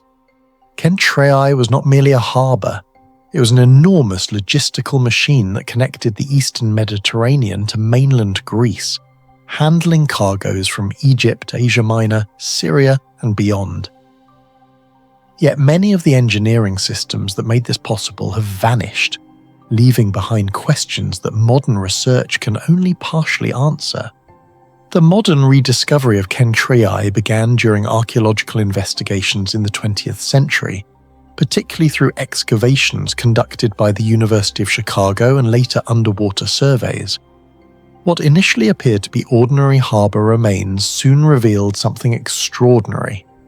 Archaeologists found submerged port structures, sophisticated waterfront architecture, warehouses, religious buildings, and one of the most astonishing collections of ancient architectural glass ever discovered. The deeper researchers investigated, the more they realized that Kentrei represented a level of technological organization far beyond what many had expected from a provincial Roman harbour. One of the first mysteries concerns the harbour itself. Ancient ports across the Mediterranean often depended on naturally protected bays. Kentrei, however, occupied a coastline exposed to changing winds, coastal currents, earthquakes, and long-term geological instability. The Gulf of Corinth region remains one of the most seismically active zones in Europe today. Modern geodetic measurements show that parts of the region continue to experience tectonic movement measured in millimeters per year. Over centuries, such movement accumulates into dramatic landscape changes. Yet Roman engineers managed to create harbour facilities that operated successfully for generations despite these conditions. The submerged remains visible today suggest that portions of the ancient waterfront have sunk beneath sea level. Researchers continue debating exactly how this happened. Some geological models point toward gradual subsidence. Others suggest sudden displacement caused by major earthquakes. Historical records describe destructive seismic events affecting Corinth repeatedly throughout antiquity. The challenge is determining whether the harbour's current underwater position resulted from a single catastrophic event or centuries of cumulative geological change. In either case, the engineering achievement remains remarkable. Builders somehow identified locations capable of supporting massive harbour infrastructure in one of the most unstable geological environments of the Mediterranean. The harbour's breakwaters present another puzzle. Ancient engineers had to control wave energy while maintaining navigable access for ships. Modern coastal engineering relies heavily on mathematical modelling, satellite observations, and computer simulations. Roman engineers possessed none of these tools, yet archaeological evidence indicates that harbour structures at Kentrei were positioned with impressive effectiveness. Similar challenges can be seen at famous Roman ports such as Portus near Rome and Caesarea Maritima in present-day Israel.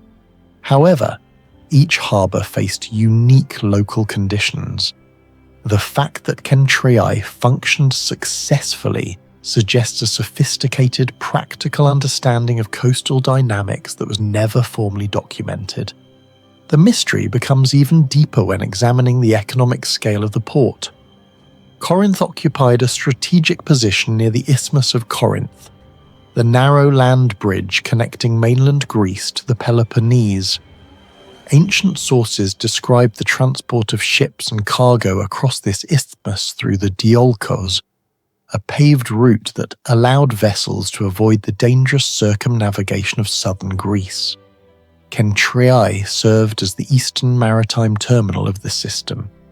The logistical complexity required to coordinate incoming ships, cargo storage, customs operations, labour forces, and overland transport would have been immense. Modern ports depend on digital scheduling systems, communications networks, and advanced management software. The administrative technologies that enabled Kentri to operate efficiently remain largely invisible in the archaeological record. Perhaps the most extraordinary mystery emerged during excavations of a structure destroyed by fire sometime in the late Roman period. Archaeologists uncovered hundreds of fragments and panels of decorative glass stored within wooden containers. This discovery transformed understanding of ancient glass technology. The collection represented the largest known assemblage of architectural opus sectile glass ever found in the Roman world. The significance of this discovery cannot be overstated. Opus sectile refers to decorative compositions created by cutting and fitting precisely shaped pieces of material into elaborate patterns. Most surviving examples use marble, stone, or other durable materials. At Kentriai, however, the artisans worked with glass on a scale rarely seen anywhere in antiquity. Some panels measured dozens of centimeters across and displayed remarkable consistency in color, transparency, and thickness. Producing such glass would have required extraordinary technical control. Modern industrial glass manufacturing depends upon carefully regulated temperatures, controlled cooling environments, and precise material compositions. Ancient glassmakers lacked electronic sensors, automated furnaces, and scientific instrumentation. Yet laboratory analyses indicate that Roman craftsmen could achieve surprisingly consistent results. Temperatures within ancient furnaces likely exceeded 1,000 degrees Celsius. Maintaining stability across large production batches without modern monitoring equipment remains one of the most impressive achievements of ancient materials science. The Kentri glass raises several unanswered questions. Where exactly was it manufactured? Was it produced locally or imported from major production centers in Egypt or the Levant? How were such fragile materials transported across hundreds or even thousands of kilometers without extensive breakage? The Roman Empire possessed impressive trade networks, but moving large decorative glass panels represented a logistical challenge, unlike transporting amphorae or stone blocks. Even today, shipping large architectural glass requires specialized packaging and handling systems. Chemical studies suggest connections between some Roman glass and raw materials originating in Egyptian and Levantine coastal sands. Yet tracing individual pieces to specific workshops remains difficult. The possibility that artisans distributed semi-finished glass across vast distances before final shaping and installation adds another layer of complexity. Kentri may preserve evidence of a manufacturing and distribution network whose full structure remains unknown. Another mystery involves preservation itself. Glass is often considered fragile, yet portions of the Kentri assemblage survived nearly 2 millennia. Researchers continue studying how burial conditions, fire damage, mineral deposits, and local environmental factors contributed to preservation. Some fragments retain vivid colors and remarkable clarity despite centuries underground. Understanding these preservation mechanisms may even provide insights useful for modern conservation science. The warehouses surrounding the harbour present additional engineering questions. Archaeological remains suggest large-scale storage operations, capable of handling substantial volumes of imported goods. Effective storage near a marine environment requires control of moisture, drainage, ventilation, and structural stability. Ancient builders appear to have incorporated practical solutions into their designs, but many details have disappeared. We see foundations, walls, and fragments of infrastructure.